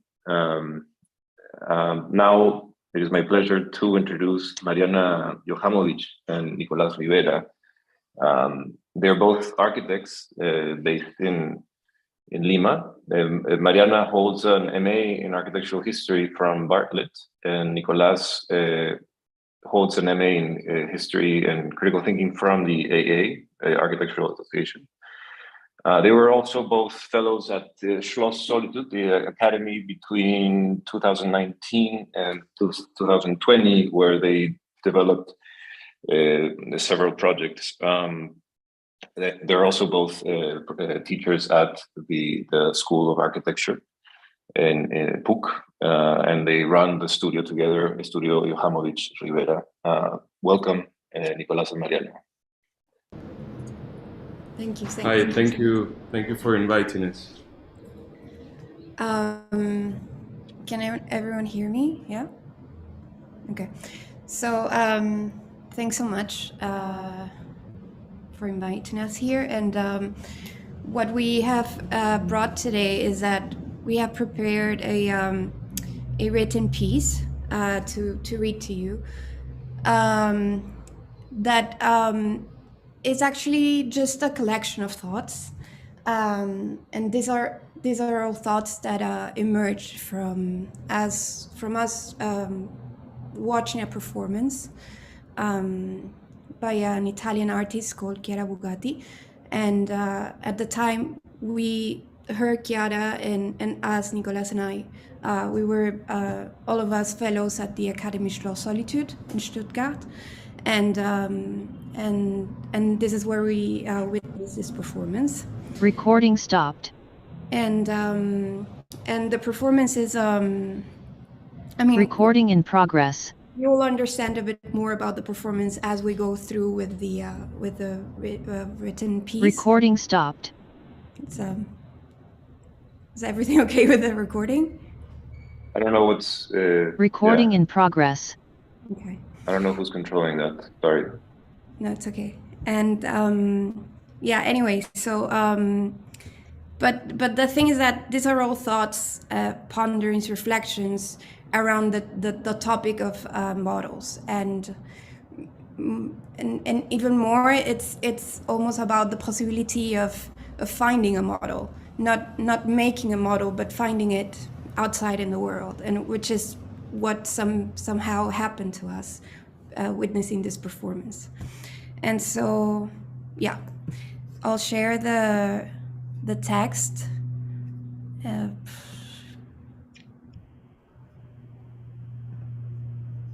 sorry, just 1 second. Yeah. So I'm gonna share the text so everyone can follow along because of accents, and so no one gets lost in the way we pronounce words. So we've titled the work A Crumbling Cube of Diatomaceous Earth, an essay on the exhibition Brute Force by Chiara Bugatti. And yet, it has always happened that certain things, a stone wall, a seashell, a leaf, a teapot, present themselves to him as if asking him for minute and prolonged attention. He starts observing them almost unawares, and his gaze begins to run over all the details and is then unable to detach itself. Italo Calvino, Mr. Palomar. The performance was about to begin. There was almost complete silence in the room, the type of silence that belongs to anticipation and magnifies small sounds. Someone coughing, a chair creaking, your own breathing. In the middle of the room, of a former German palace, raised some centimeters from the floor by a metal platform, stands a pale pink cube of compressed earth, waiting. A male ballet dancer enters the room.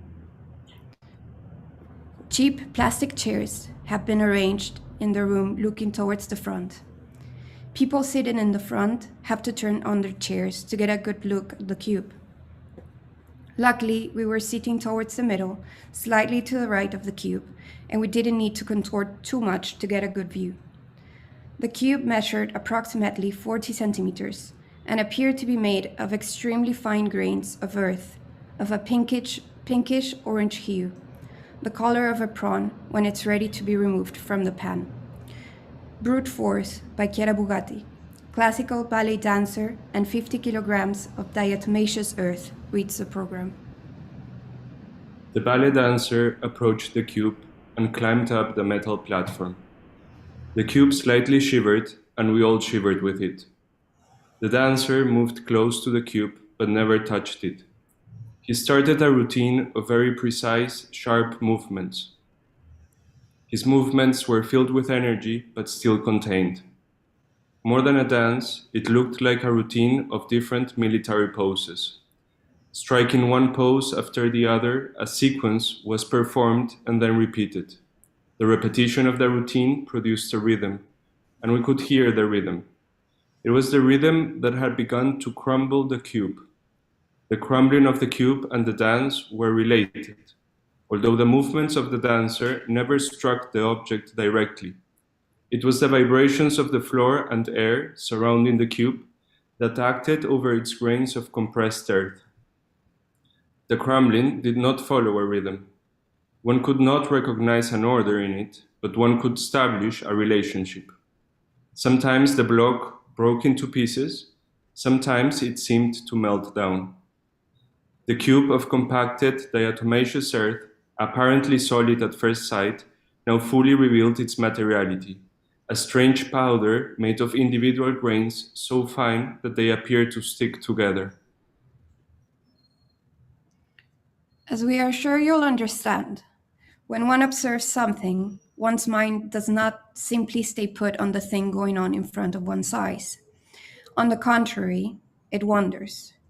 It seems to be always shuffling and weaving different images together. And while we observed the crumbling down of the cube, a different image was building up next to it in our mind and in our memory. These were images of other pieces of compressed earth, breaking down. The familiar sight of pre-Hispanic ruins that populate everywhere the coast of Peru. A landscape of huacas, gigantic pieces of compacted earth, exposed to everyday ruinosity, be it through the air, the rain, or the earth shaking. Our mind started going from inane huacas to a ruinous cube and back again, and began to form a field of analogies, all belonging to different scales, times, landscapes, and materials, but brought together by a shared knowledge of a way of breaking down, a way of softening a sharp edge. It felt like witnessing the discovery of a hidden knowledge about a certain way in which time plays over matter. For some time then, and even now, we've come to think of this particular performance as a model of an earth huaca, A model in this case of a process, and thus as much about time as it was about shape.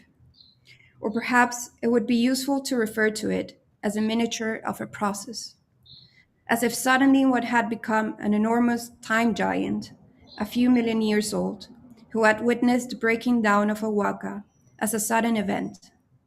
And it seems fitting that the cube was made of diatomaceous earth, a natural sediment made of fossilized algae that can be up to 50 million years old, at least according to an entry in Wikipedia. Here, there was a miniature of matter performed in time. So let us, for the sake of working through this thought, try to establish what we find curious and powerful of this miniature for architects who are discussing the nature of their model making. We wish to make 3 observations, the first on performance, the second on visibility, and the third on the edge. First on performance. This issue is concerned with the nature of the model. In the case we are describing, the object had to be performed for the miniature to be realized. In other words, the cube of diatomaceous earth in itself did not constitute the model. It had to be performed through the repetition of the sequence played by the dancer to produce this particular meaning. The object was inseparable from the ritual and vice versa. The artist was producing the set and the script for an occurrence to take place and be observed. I recently visited the exhibition of Thorne miniature rooms at the Art Institute in Chicago, a collection of 68 of the rooms commissioned by Narcissa Thorne to document interiors from the 13th century to the 1930s. As I stared at the miniature rooms behind the glass screen, I kept waiting for a trapped mouse to show up and act the space in time, to show me his ways around this collection of rooms to scale 1 to 12. What would he make of the whole arrangement? We find this impulse to act out the miniature in the typical model of architecture to be a recurring desire, to play it out. It is not surprising that many times clients ask for the working models for their kids to play with. From the dollhouse to the Sayhuite monolith, the knowledge of a model to be performed is lurking behind every one of our working models. But as architects seem horrified by the possibility of our models being confused with dollhouses. Second, on visibility. This issue makes us ask, what is it that a model makes visible? The act of making visible is at the very essence of the production of the miniature. To make certain things graspable that are otherwise unavailable is crucial to our use of the model. And so, the model is always made to make something evident that was otherwise elusive.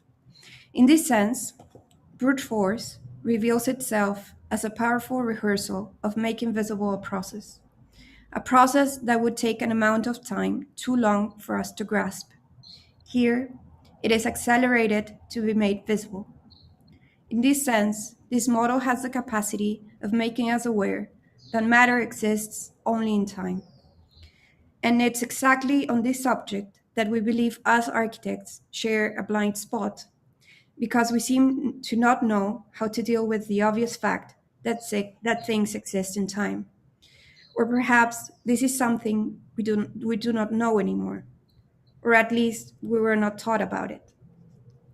Such a plain, evident thing, that space gets reconstructed endlessly through the rituals we performed in it, and that matter is never inert. But somehow, the difficulty of including time, of making it visible, seems to be generalized within the profession. Or is it that we lack the tools to do so? This is why our models are always static, and why we photograph architecture the day before the grand opening, right before life happens. And of course, there are important exceptions to the rule, but so we are taught. So we stop here for a moment to consider the model as an object to be performed, or rather, an object that through being performed produces a model that shows a space within a temporality, a miniature of time. Third, on edges. This is an observation and the particularity of a model that is concerned with the breaking down of an edge. When the ballet dancer was done with it, the solid cube was nowhere to be found. In its place, a mound of soft dust was lying on the platform. Only a few vestiges of the perfect cube remained, here and there, in the middle of a new topography constructed by the debris. Similar to the effect of ruins produced on the observer, the object in its new configuration, partly a shapeless heap of earth and partly the vestiges of a geometry, made us aware of the matter that was contained in things, as if we had stabbed a sack of rice and its contents were spilling out. The mineral world was breaking through our man-made shapes. And suddenly, for us, the work became a beautiful reflection on the tension that resides on an edge. Every edge became the site of a scene of the effort of keeping up or bringing down a shape in time. Every edge is the site of a constant rehearsal of contained energy, much like the routine of the dancer. Marguerite Yourcenar found a concern with this specific drama to be at the source of every plate and thought produced by the architect Giovanni Battista Piranesi. She says that for Piranesi, the edifice is sufficient unto itself. It is at once the drama and the drama's decor, the site of a dialogue between the human will still inscribed in these enormous masonries, inert mineral energy, and irrevocable time. The lineamenta and materia performed in time. We had been thinking about Piranesi through Yourcenar from some time, but this thought had never been placed next to our desert ruins. Most surely because the way earth wakas break down has nothing to do with the drama of stone captured in Piranesi's work.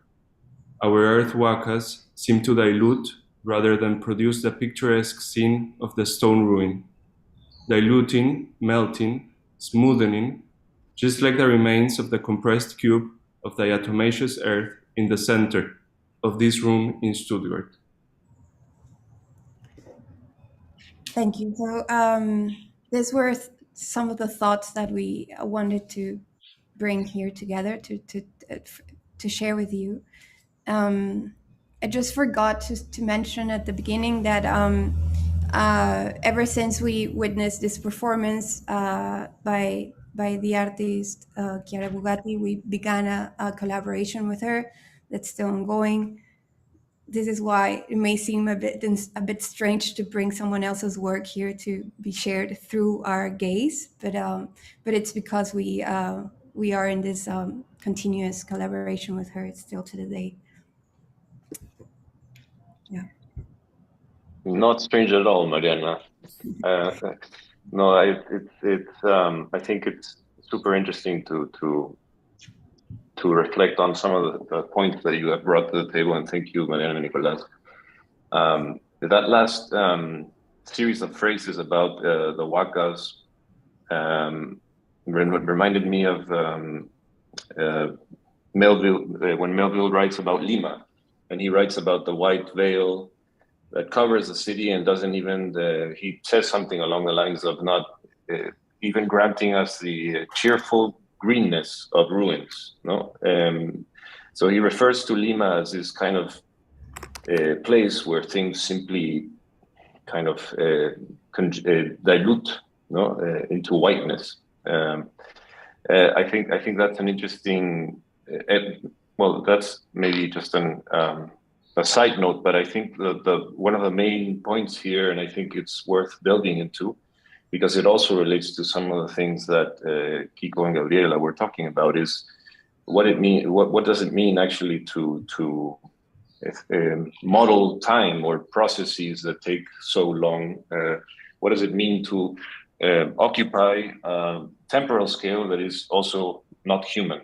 No, it goes much beyond the human, let's say, scale or gaze. No, That's just one of the many points that I think you brought up that I think are worth investigating or discussing, but I'm sure there are other questions or reactions. Thank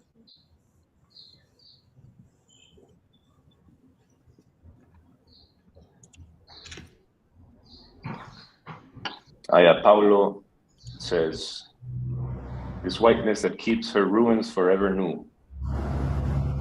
Yeah, that's the phrase.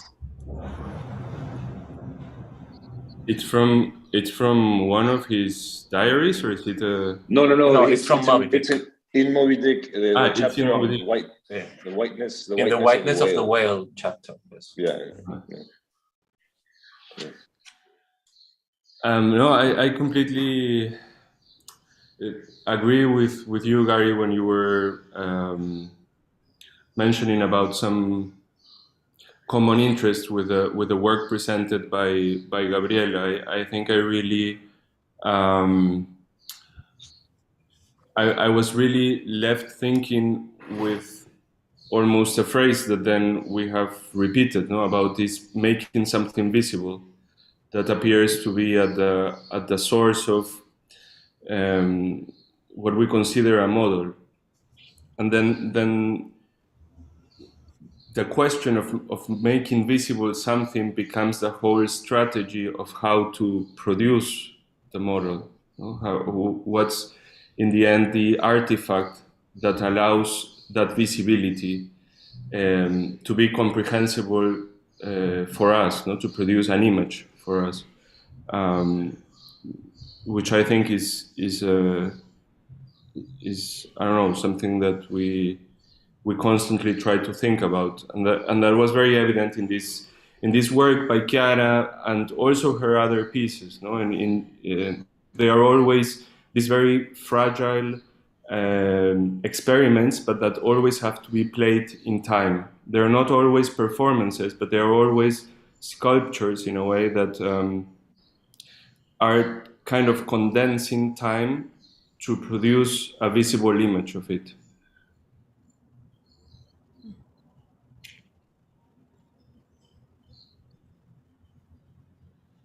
Yeah, it also makes me think in a maybe completely unrelated note on how digital models and building modeling systems or building information models attempt to really grasp time also as not only a factor in the production of architecture, but in its afterlife or its post-occupancy. And I think it's not quite related to what you're saying, but I think it's something that architecture as an industry struggles with beyond the architect's direct, let's say, creative work. How a whole industry imagines it's lasting in time, how it plays itself in time. Just another thing that that I was thinking as a common thread between our the piece that we just read and Gabriela's work and Kiko's work is that I mean, here we were wondering about how to include how to include time in the discussion, right? How to how to involve time as a factor to be made visible alongside matter. But then we are somehow discussing two temporalities that are very different. So we are discussing the temporality of the waka, which is of course very, very big and impossible and just invisible. But then through these images of the dollhouse, we're also trying to sort of think about the actual our temporality within architecture, right? So our daily inhabiting of architecture, and then what I found really interesting of Gabriela's work is that these shift of perspective. One thing that seems to do, and that seems to be almost unavoidable, is that it somehow erases human figure from the landscape.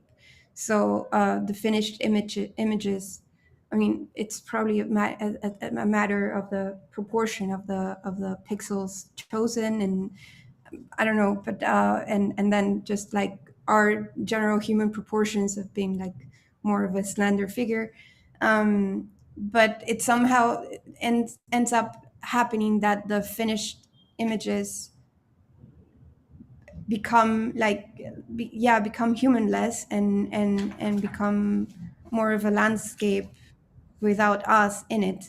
And so I just think is a it's an interesting question, at least for us, that we try, and I mean it's always within our work how to manage human temporality among things that, you know, in like in things, in the world, in space. Yeah.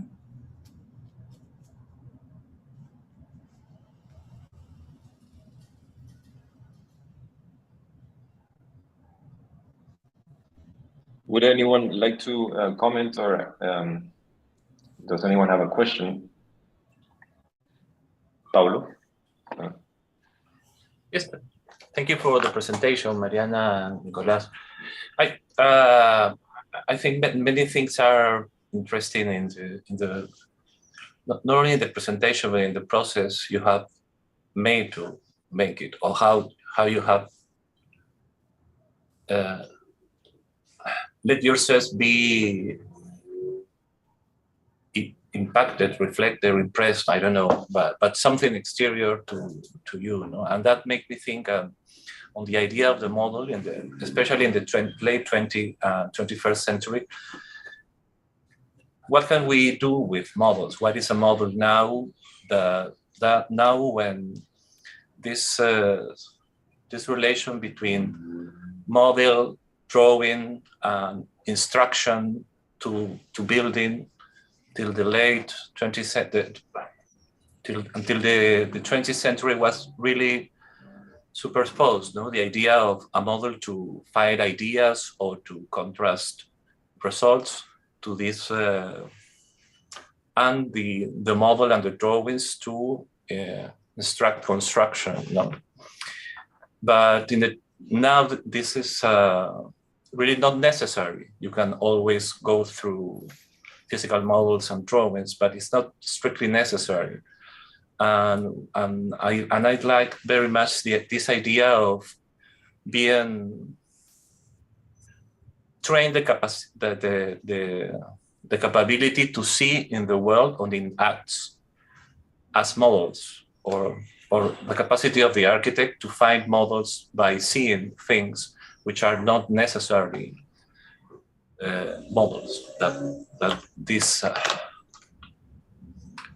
my position as architect transforms anything into a model, because I really can relate to many forms of manifestations, natural art performances, daily life objects. I don't know. I think now the architects has this, or certain kind of architects, we have this kind of, I don't know if it's training or ways to relate with the world, with the capability to find ideas or to think on more ideas, or just to think on an architecture.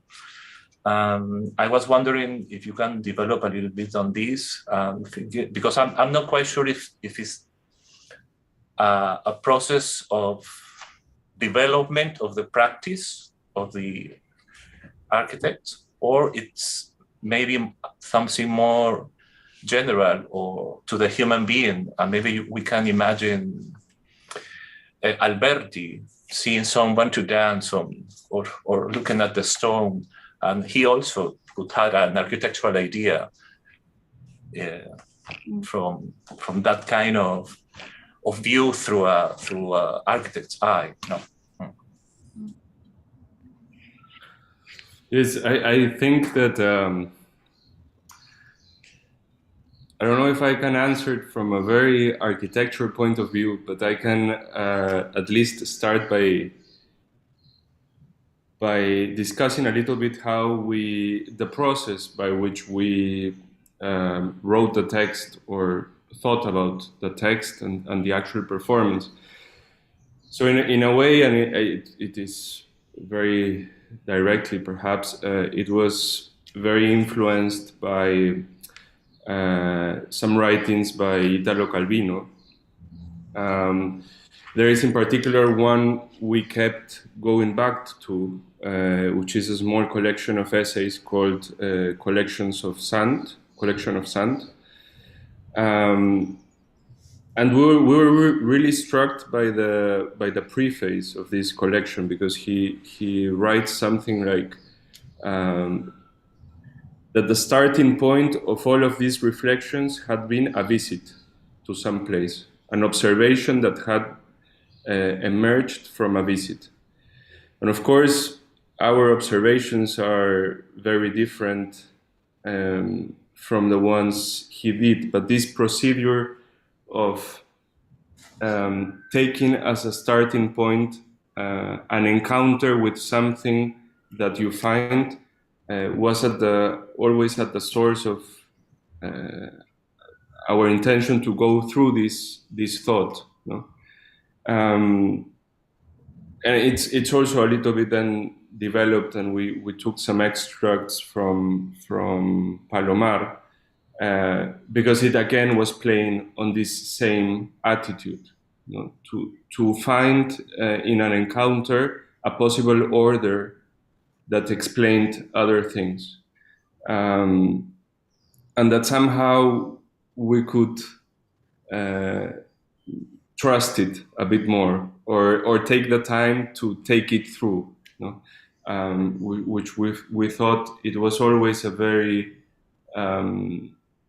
I don't know, something we thought we wanted to do, because we had talked with Chiara for such a long time about this experience of the performance, that it felt like it needed to some explanation or some going through it.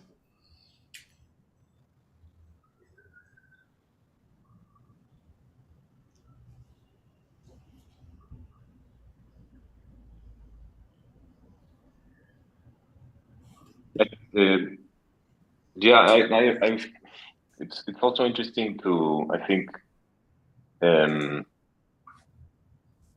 going back to something that Paulo was saying, to think of models also as, maybe this is more obvious in English, no, but the model as a form of organizing information, as a form of representing forces,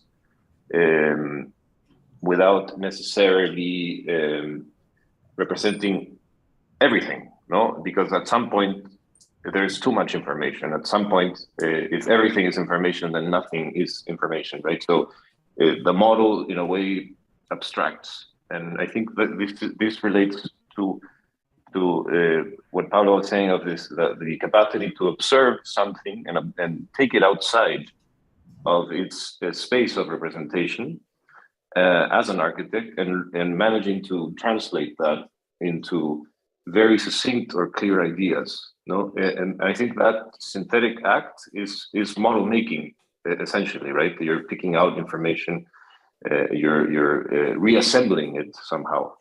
I think that's something that I find very interesting in the text, and I would be, you know, very curious to see if you feel compelled after this to actually make something or not, because I think not making a model is also a very interesting position to have. Or even thinking of a text as a form of model making, I think is also in the realm of you know, the possible. Anyway, because sorry, no. If modeling is historically in architecture based on related to dimension, no? the miniature, but in terms of dimension, no, 10 meters, 1 centimeter, no. I think that is one way to see as to make miniatures, or to make models of something, no, which is the traditional architectural fabrication way of fabricate models, no, the relation with physical dimensions, no, in reality and in the model. But I think very, very, very compelling, very interesting see that the many ways in which we can make a miniature of something, say in miniature as like model. What makes model and how many kinds of reductions or miniatures or abstractions, I think it can have many words, can an architect or a creative person deal with in the process of making things? No? How many models we deal with in the process of making architecture, not physical. Yeah, and I just to answer very shortly, I think we're very much more interested right now on the possibility of model making through text, and because also with Chiara now this collaboration that we have it's a dialogue. It's almost a play on, like in Spanish we would say teléfono malogrado. There's some information there about something she doesn't know. And so, but apparently she does because she produced a model for it.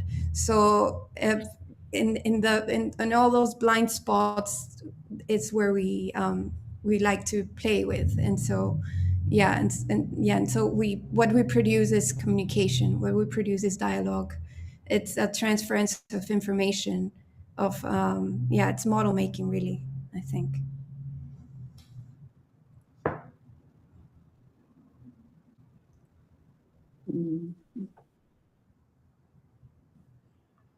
A last, or maybe, I don't know, idea or remark. I thought you touched on a lot of things that I'm also interested in. I thought was this idea of temporality and ruins, and at one point you mentioned the miniature of a process. I think that's quite interesting. I think perhaps also the difficulty is that we're kind of all stuck with this linear concept of time, right?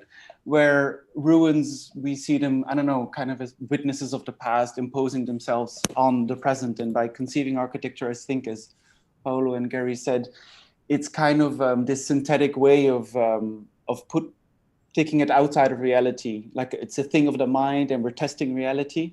And we're taking it outside of time in a way. It's a field of potentiality that we're testing with the model, right? And just in relation to your textual approach, I just remembered this very nice edition of a magazine that I think is the oldest Dutch-Flemish magazine that exists. And it was composed of 50 excerpts of stories, of novels, where a space was described by the writer. And then they invited 50 architects to make a drawing based on that space. And the exercise was quite interesting because every drawing tries to capture the temporality of the story. So it's not about making a project. You're not in this reflex as an architect to make a building, but it's about proposing a space where a scene in a novel happens. So it's just something I thought of because and it's super interesting as well because Nicolas and I, we both consider in our practice storytelling much more useful than academic writing because it allows temporality in a way that other types of writing don't. So, yeah. Yeah, exactly. You are able to stretch it or condense it the way you see fit. Yeah.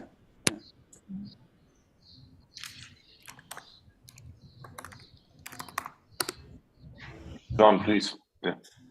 Oui. Je m'excuse, je vais faire un commentaire en français. J'ai trouvé intéressant et même amusant la fin du texte où, via Marguerite Yourcenar, vous faites une espèce de rapprochement entre les Huacas et les ruines décidées par Piranesi. Piranesi n'a jamais fait de maquette à ma connaissance. Par contre, il a produit un nombre impressionnant de gravures, dont beaucoup de ruines romaines, de l'Empire romain, qui en général sont des structures très très grandes, des cirques, des théâtres, des amphithéâtres, des thermes. Et une des particularités de Piranesi, c'est que dans ses dessins, ces gravures, il les agrandit encore Donc ces structures qui sont gigantesques, qui sont des structures où à l'époque de Piranèse, encore aujourd'hui, mais encore davantage à l'époque de Piranèse, on habitait, on avait installé des lieux de vie, des églises. Donc ces énormes structures héritées de l'Antiquité étaient habitées par des structures plus petites, incluses dans ces énormes structures. Et lui, il les dessine en les agrandissant encore davantage et en les enrichissant de multiples décors, ornements, petites circonstances minuscules. Donc, ce que fait Piranèse, c'est absolument pas une abstraction. On oublie des éléments pour, quelque part, capter ou retenir ce qui serait un essentiel.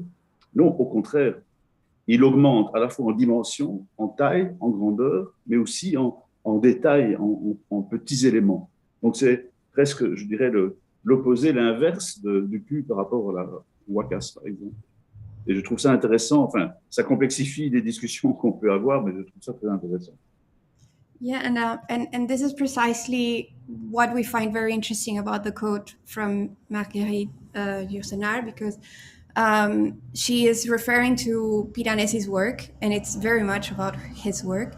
But as you said, like it's two types of ruins that are completely opposite. And we always think that Piranesi's ruins produce this scenographic background, you know, like scenography. And this is quite important with the fact that they are inhabited by these tiny figures, while the desert wakas, they don't produce a scenographic anything. They produce topography, just a different direction, and yet there is something about the tension on the edge in this quote by Yourcenar that we find somehow connects both things, and because there's this tension in matter, in the tension is in the geometry we apply to matter, and then both ruins react completely different to it through time, right? Melting or crumbling. Like it's just different paths. Yeah. Merci. Sorry. No, just a reaction to the comment of Jean and this idea of the background, like scenario in Piranesi's drawings of ruins. I don't know if it's too fast, but I think the imaginary of Piranesi and both is the imaginary of Piranesi creates always a sense of interior. No, even if the building is behind, there is a scenario that constructs like it's dominated by the interior idea, and I don't know exactly why. At least in Peru, or maybe it's around the world, we have constructed an imaginary of an exterior with the wakas. So, and that makes a very, very different approach to how we represent it, how we tell them, and how we relate them so differently with the history of architecture, or at least for the history of Western architecture. Just a reaction to Jean's. Oui, mais ce que disait Mariana, d'un côté, c'est de la scénographie, et moi, je dirais c'est plus des vides ou des intérieurs gigantesques dans lesquels on est toujours dedans, même s'ils sont terriblement gigantesques. Il y a quand même de l'extérieur dans de l'intérieur. Tandis que les wakas, c'est avant tout une question de topographie et de matière qui s'accumulent à l'image des montagnes des Andes ou que sais-je. Et donc, on est dans des univers plutôt du plein, de la masse d'un côté, et de l'autre côté, Piranèse, la Rome antique, plutôt la création de vides gigantesques. Ça me semble être différent. Mais c'est dans les deux cas quand même la grande dimension et le déplacement important de matière.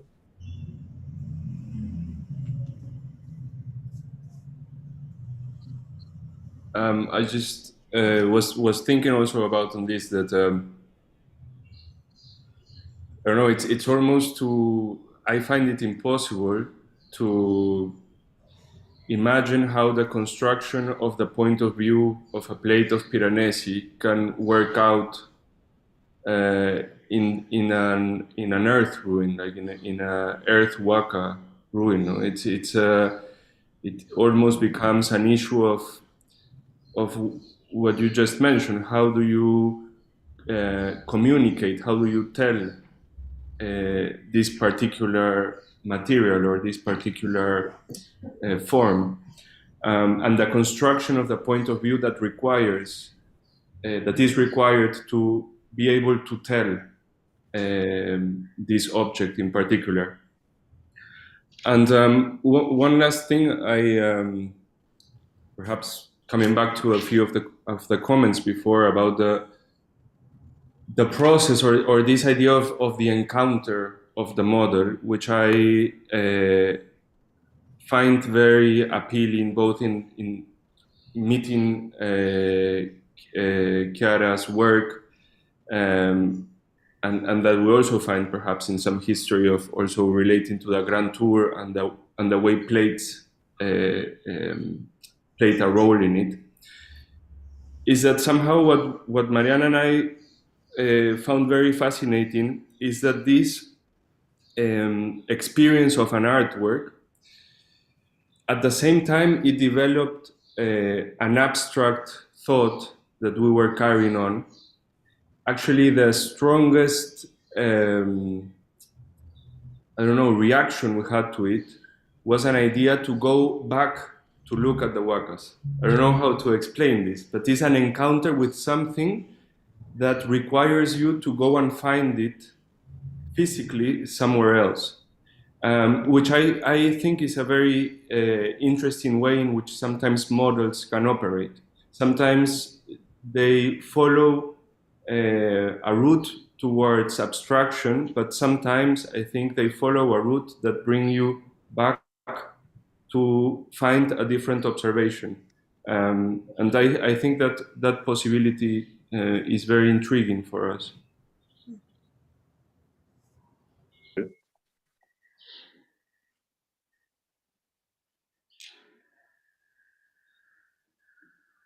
Well, we have a break in our program, but I don't know how well we're doing in time.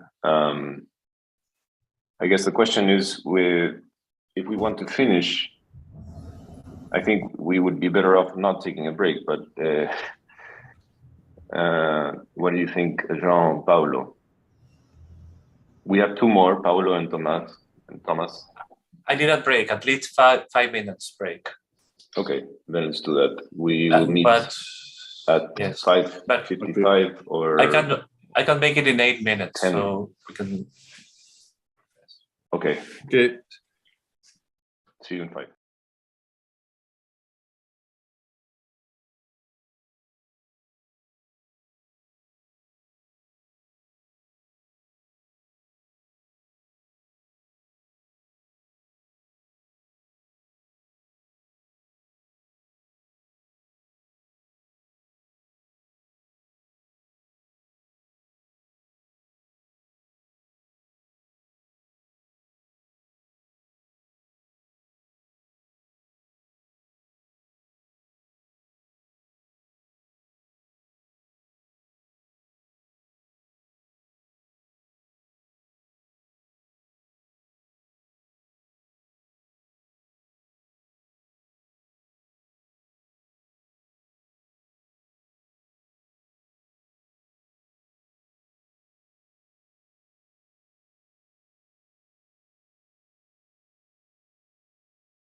published numerous articles and publications. Recording in progress. Has served in many juries and is the director of the Inca project, as well as a member of the translation would be auction committee at the Lima Art Museum, or Mali. So please, Paulo, whenever you're ready.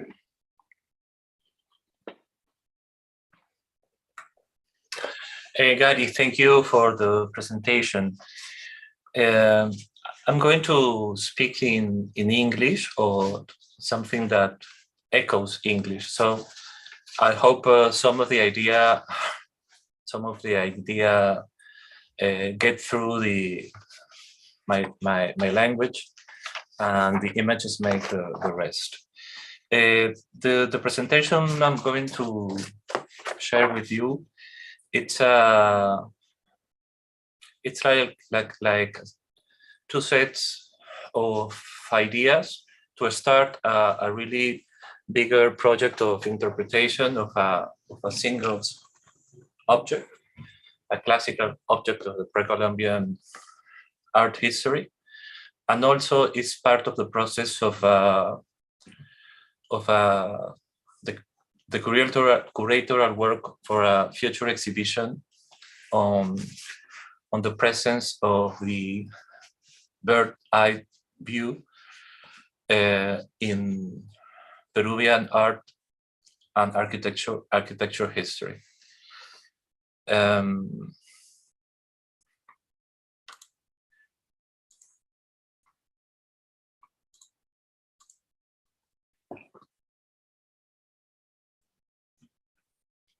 Sorry, un ratito.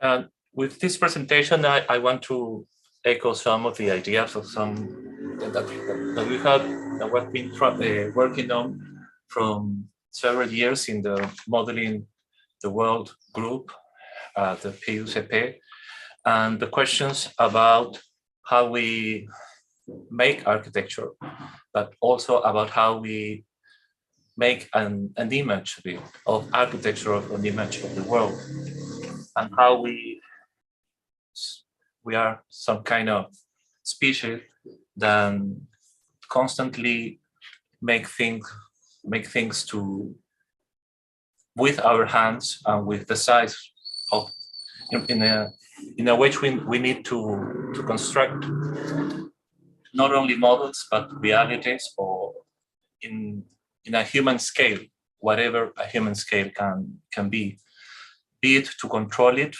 be it to produce it, or be it to just have the pleasure of these kind of objects. The questioning of this talk is more to focus on how this kind of process of control, miniaturization, or object production process has been driven in the history of architecture. Clearly, architecture has a very close and very strong relationship, especially with drawing.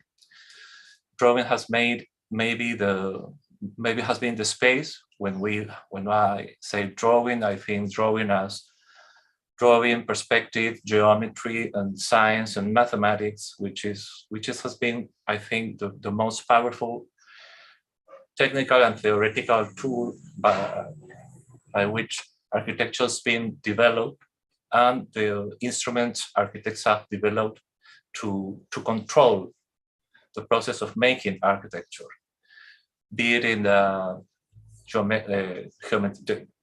descriptive geometry, projective geometry. And this is a process of precision. It's always been the creation of ways of making things precise, when the idea of dimension, I think, how to translate dimension in many formats, be it 2D, 3D, or digital space, it's the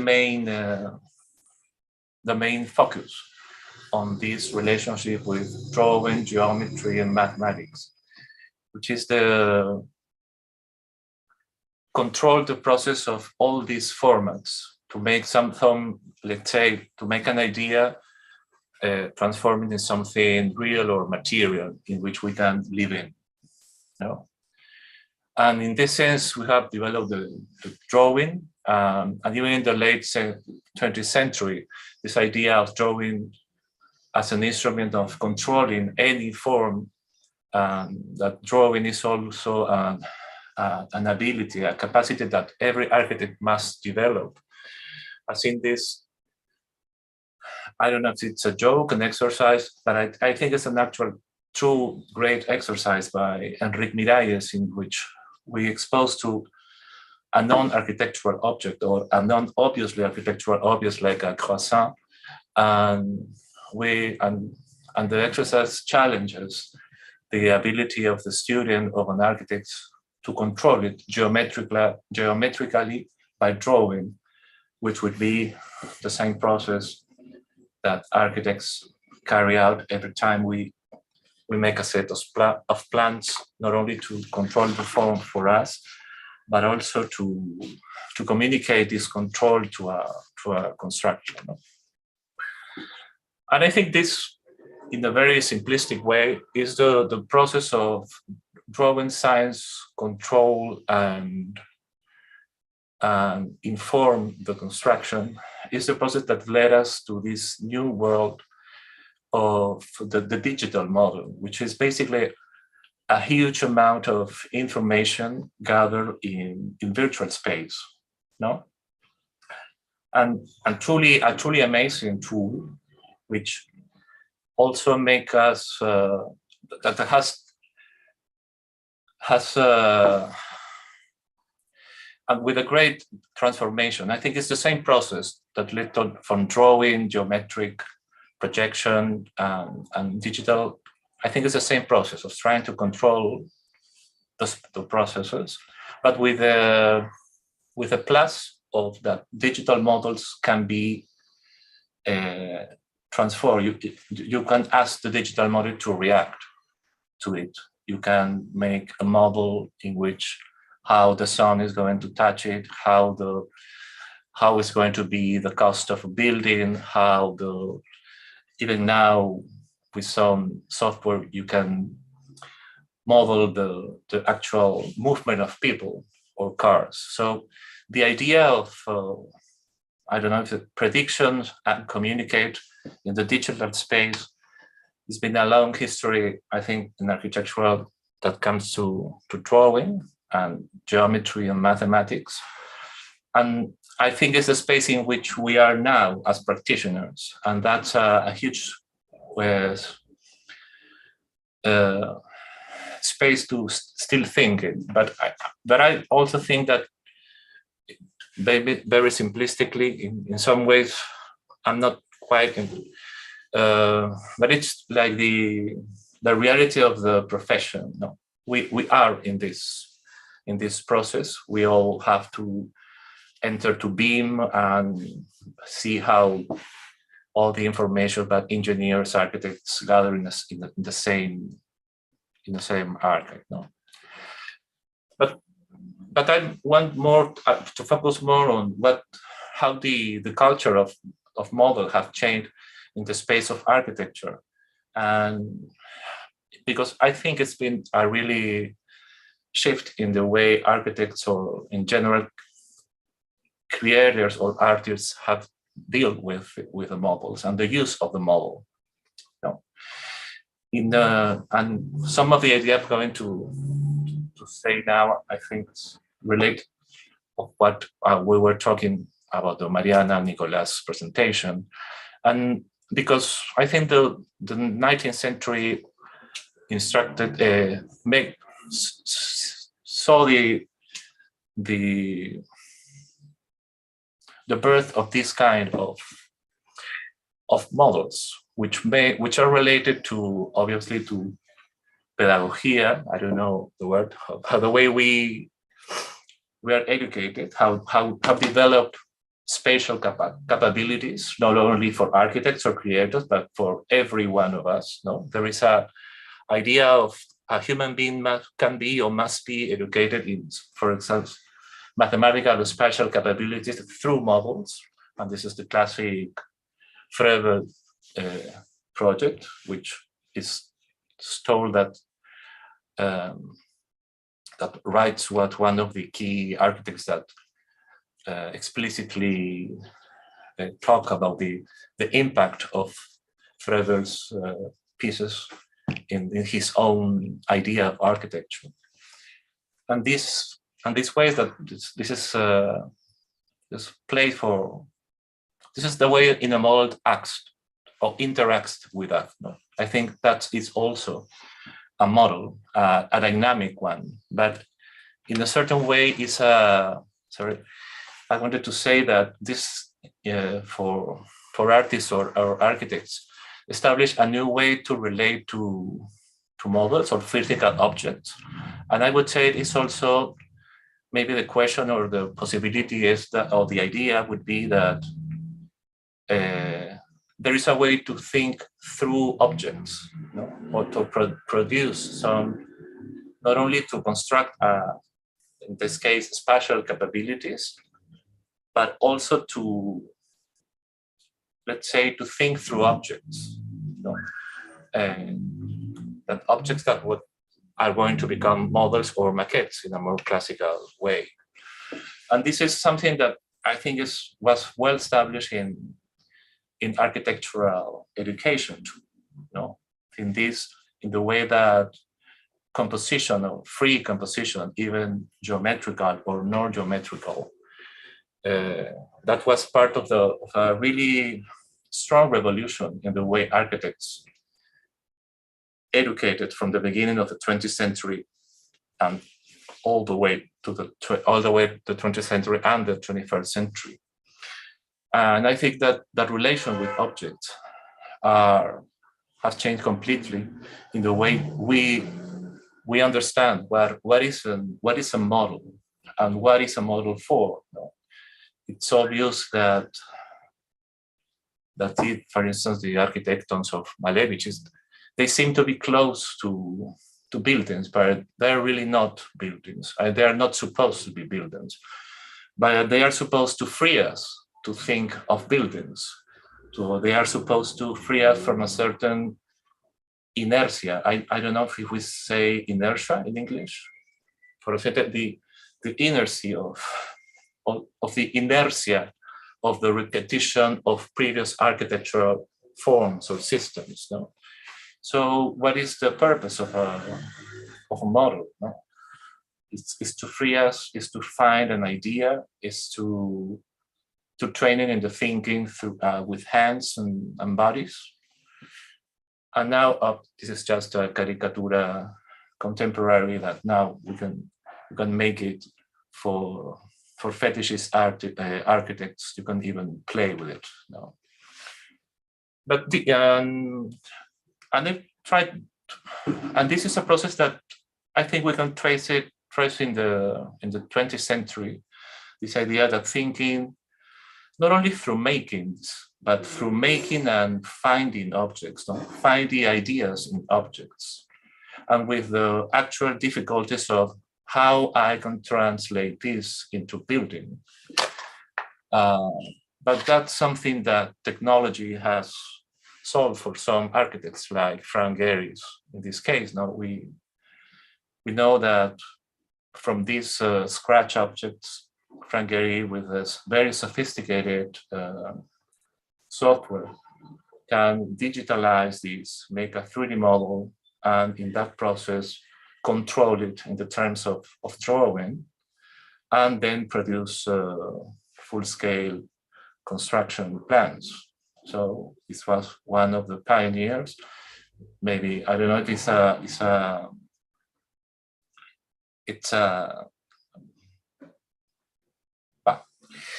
But I just wanted to say that focus on this way of relate to models in the way that we do something with matter, and then we build up an idea. Maybe the Gary's process is too direct, and we actually live like, and he actually many times proposes to inhabit gigantic objects, which is not always, I would say, architecturally, when he decides to make a pass through larga vistas or make a piece of architecture. But that's another problem.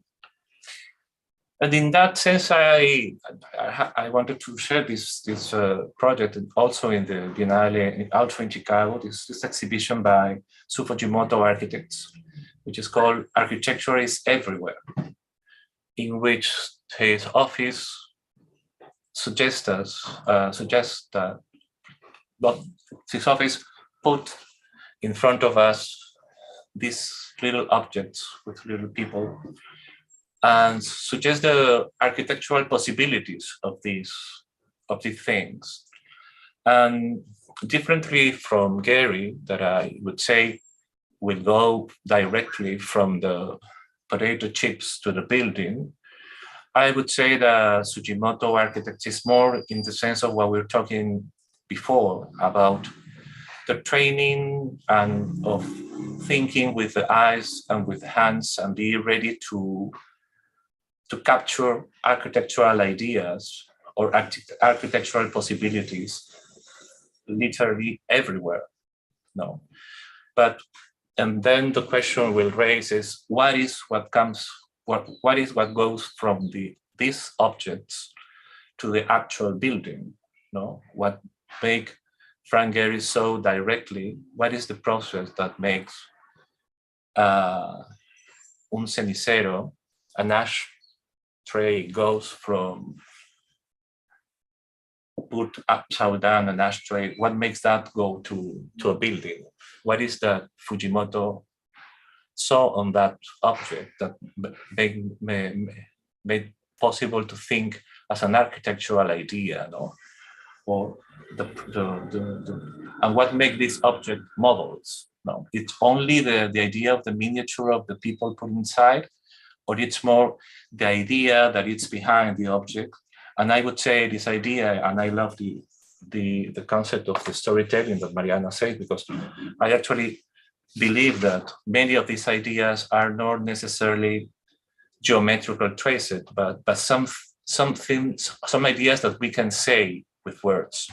I don't know if that comes to full stories, but I think that these objects can be kept as something useful for a project many times in a word translation. No? In this sense, that in thinking in what goes from one object to another, I put this object in front of you, which is an Inca vessel, an Inca pacha, which is an object supposed to be that could be full of drink, of water, of an alcohol, and actually you can drink from it, or you can pour the liquid inside this piece into earth, we suppose in religious or ritual events. But this ceramic object is been read for every scholar as the representation of the cancha, which is a typical organizational structure in Inca architecture. No? What we see at the left side is a reproduction of the ceramic object in Cecilia Puga's exhibition, because it's an object that has caught the imagination of many architects. And what makes me think about this is how, if this ceramic object is really the model of a cancha, what makes the transformation? What makes a typical square and 4 architectural four rooms structure transformed in a rectangular, irregular, five rooms structure. What makes one the same as the other? It's what makes the similarity? What makes what makes one the miniature or the synthesis of the other? And maybe it's more, I don't know if it's the word is structural, literary, or topological structure. Maybe it's what makes one goes to another is the idea of an enclosed space by the wall, and some rooms, independent rooms, adosadas to the wall, and with important thing that left the angles with free space. No? I don't know if that's the way it goes, but it could be a way to say that one is a representation of the other. And more directly, this is the drawing by Chilean architects Smichla and Radic, in which the project is called a corral,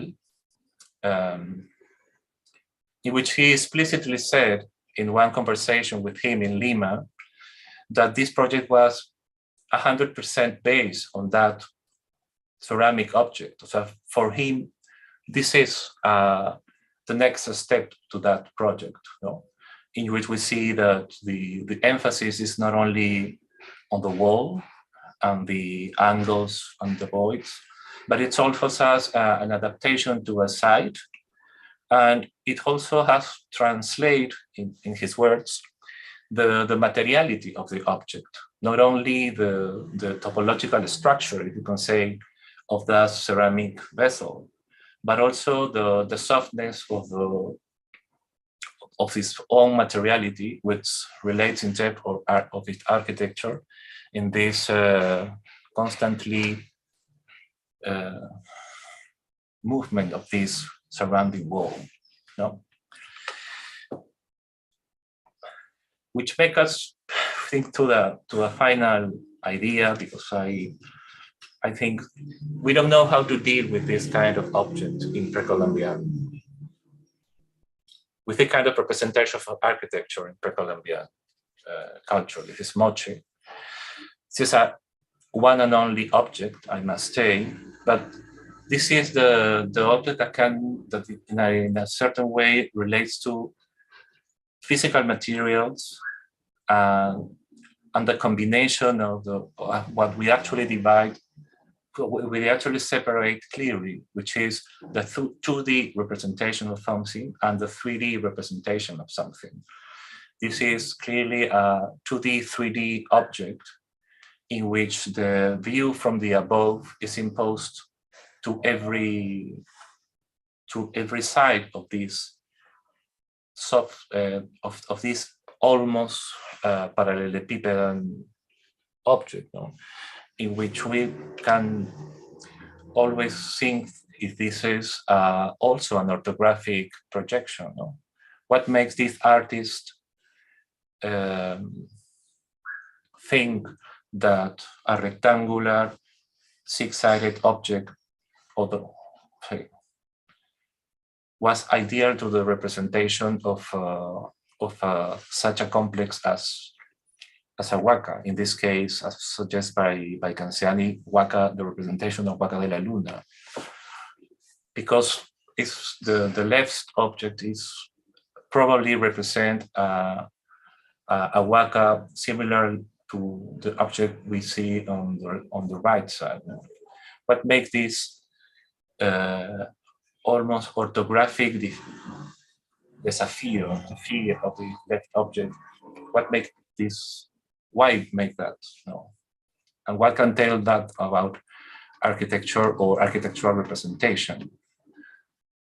And this is why I suggest this other kind of object, but in which, if you center in the series, there is of this object that I have worked in some years ago, in which what we saw in the base is actually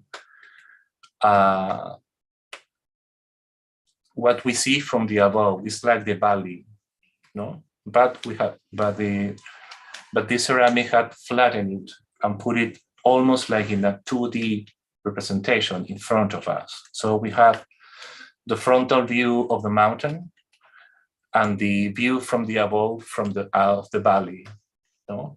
As a little bit like we can, if we compare this, it's like even this.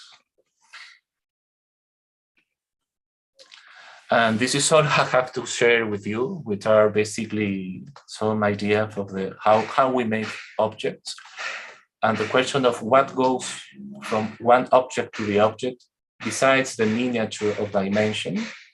I think that's a question that for me is interesting, because I think maybe on that way is more possible to enter these pre-Columbian objects from a very Western point of view, at least in the history of representation. And also, like I was saying at the beginning, because I'm trying, the hypothesis in a way is that is to study the importance of the view from the above in general in the pre-Columbian culture, what can make in the same space Nazca Line, Pitillacta site, Chanquillo site, and maybe these two pre-Columbian objects, another contemporary art production in which, like Gaston Garreau or Jorge Eduardo Eggerson paintings. Thank you. Thank you, Paulo. I think it's a very interesting point, or a possible discussion that we could also have about the difference between the model being an abstraction in a kind of typological world, no, where dimension maybe has more of a protagonism, than the model in a more topological, as you said, worldview, where the things that define the model or the abstraction are less bound to, let's say typological categories, right? It's more the certain functions or certain numbers that define a topological construction of, in this case, Incan architecture or pre-Columbian architecture. So I think that's one very interesting, say, point that you make, or a suggestion that the model can operate not so much as a fidedigno, as a through verisimilitude, no, of dimensions, but through a kind of topological resonance, no, between the object that is being represented and the object that is the real object, say. And I also wonder to what extent the kind of point of view that, a certain territory imposes on the human being, and I'm thinking specifically about what the Andes produces as a way of looking down upon an object, even though you're on the ground, let's say, produces as let's say, a backdrop for the type of representation that you're alluding to, versus, a very flat form of territory giving way to more perspectival drawings or more geometric models, let's say. Maybe that's forcing a relationship that is not as linear, no, but I think it's still interesting to bring it back to the kind of territorial configuration that give rise to certain modes of representation. But I'm sure you've touched upon several topics that I think are worth digging into. So I'm sure others have more lucid things to say.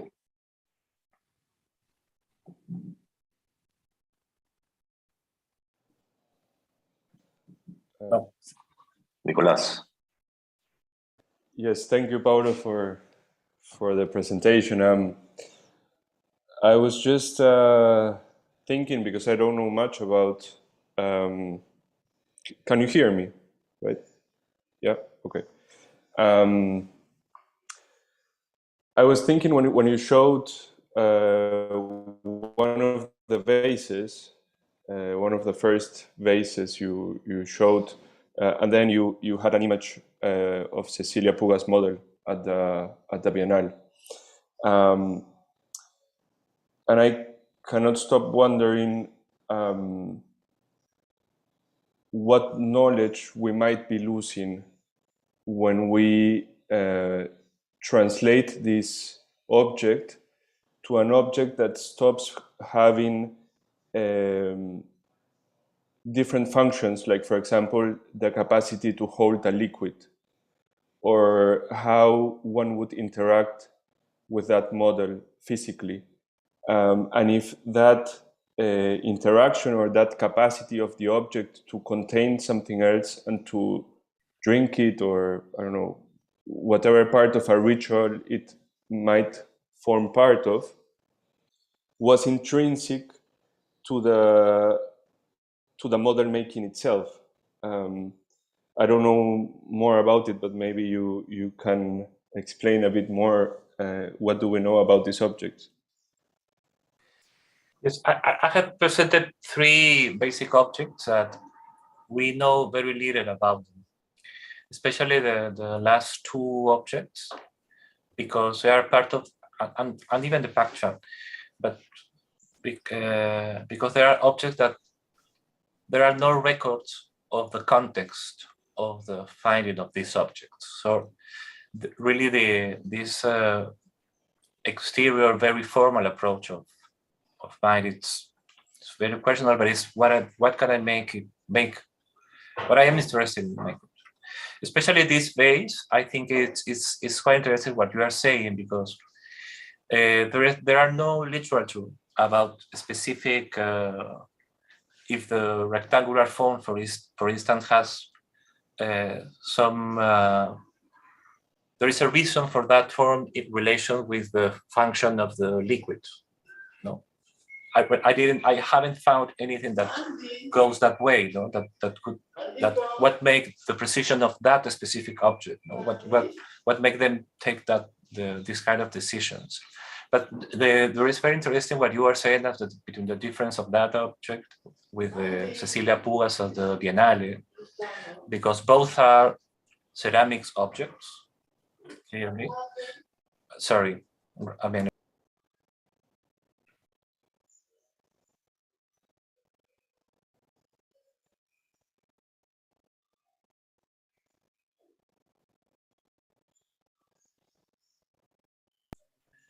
Because in that moment it started the strong differences.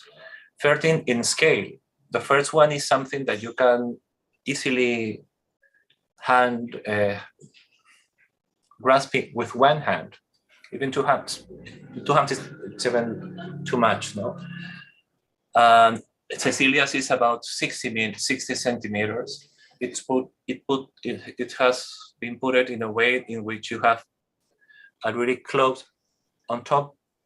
From above you can see it, but it's basically easy for you to go like it is a building. No, there is always the suggestion that you can make a building with that, no? Which make a really completely different object, no? Which is what interested me of what we architects make with objects from one that we take from one time, one use, one cultural context, and then in a way becomes a trigger for thinking, or a trigger for design, no? But yes, we have a really depth, a strong depth with thinking objects in Peruvian history. We know very little about some classical objects, which was these 2 objects, the Pacha and the first complex object. It's a very famous, so are very famous, but we know very little about them. very, very little. But for example, do you think that, I don't know a lot, but I'm aware, for example, that quipus are objects that cannot be understood outside the performance of the object. Do you think there is also some similarity in these objects as part of a ritual that brought sense to them, or not really? No, I think definitely that would bring another, a completely different approach to the object, definitely. But in relation to quipus, which is the very few remaining quipu traditions, not in Peru, but north in, I don't remember the country. To make quipu, you not only need to perform it, but you, now this group, it's necessary another people in front of you, because the knots are not so universal. There is a history that you are telling while noting the threads that someone has to be listened to. Someone has to listen the history while you are noting the thread. That is a contemporary use of quipu. We don't know if that was the case in pre-Columbian times, but this performative condition, no, of the transmission of something that is supposed to be universal language, no, I think it's very compelling in terms of what makes the translation from one object to other. And in that sense, obviously there is a chain that maybe is forever broken, but maybe there is as you were saying, introducing time in performative way, also introducing the word to say an object, no, which can be that translates from one object to other, no, a history, a word, a synthesis, not necessarily in geometry lines, which is one way of make something with an object, but with a story. But yes, definitely we lack of many information with that, because that object, we don't know because even this idea that is a paccha is only by similarity. We really don't know if that object was used as a paccha. It's like, but thank you.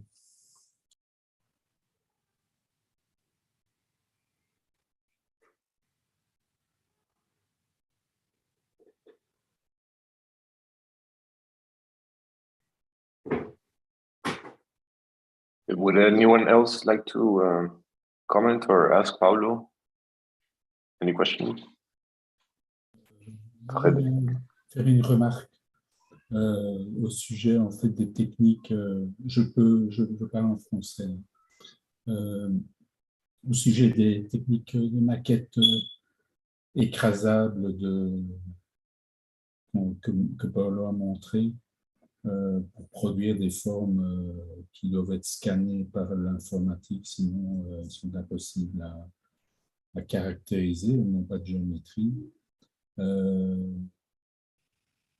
ça me fait juste penser à une chose, c'est que c'est Borges qui citait un poète allemand, un anonyme allemand, comme il disait, dans ses dialogue sur la littérature, et qui disait que la rose géante est terrifiante et que la rose n'a pas de pourquoi. Et on a un peu, enfin moi j'ai ce sentiment-là de se dire que une petite chose, donc une maquette, dans le cas ici présent, une maquette chiffonnée, on va appeler ça,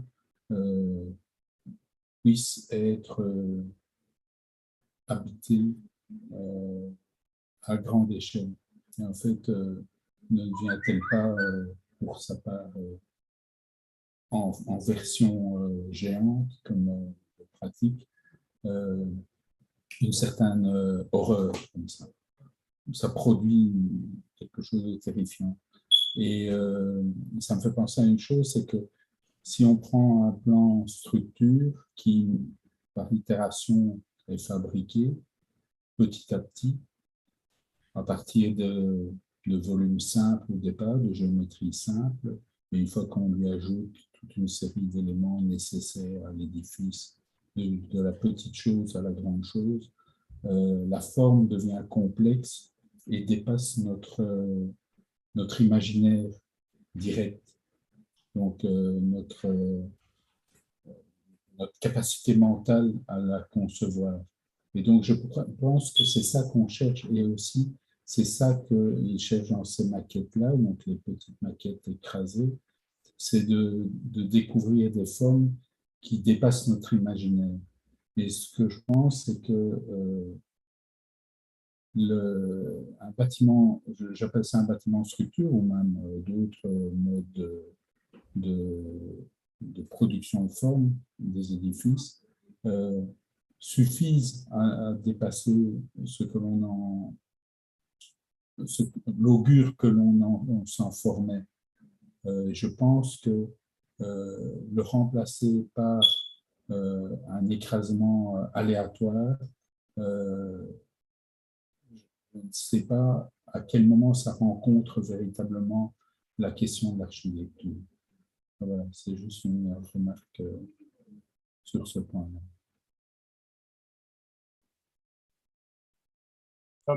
I just wanted to say that I agree in the case of Gary, for instance, that I think that at least it poses a strong question. What makes that almost arbitrary decision is that really make architecture? But every time I have put this question with students, I also put I always put the example of the pyramids, because the pyramids are really a gigantic object. It's really difficult to say that it's structurally architectural. It's geometrical. And we have been educated to think that geometry is architecture. So if you agree that geometry is architecture, every gigantic geometrical object is architecture, but that is very dubious. No, it's not really strong as an argument.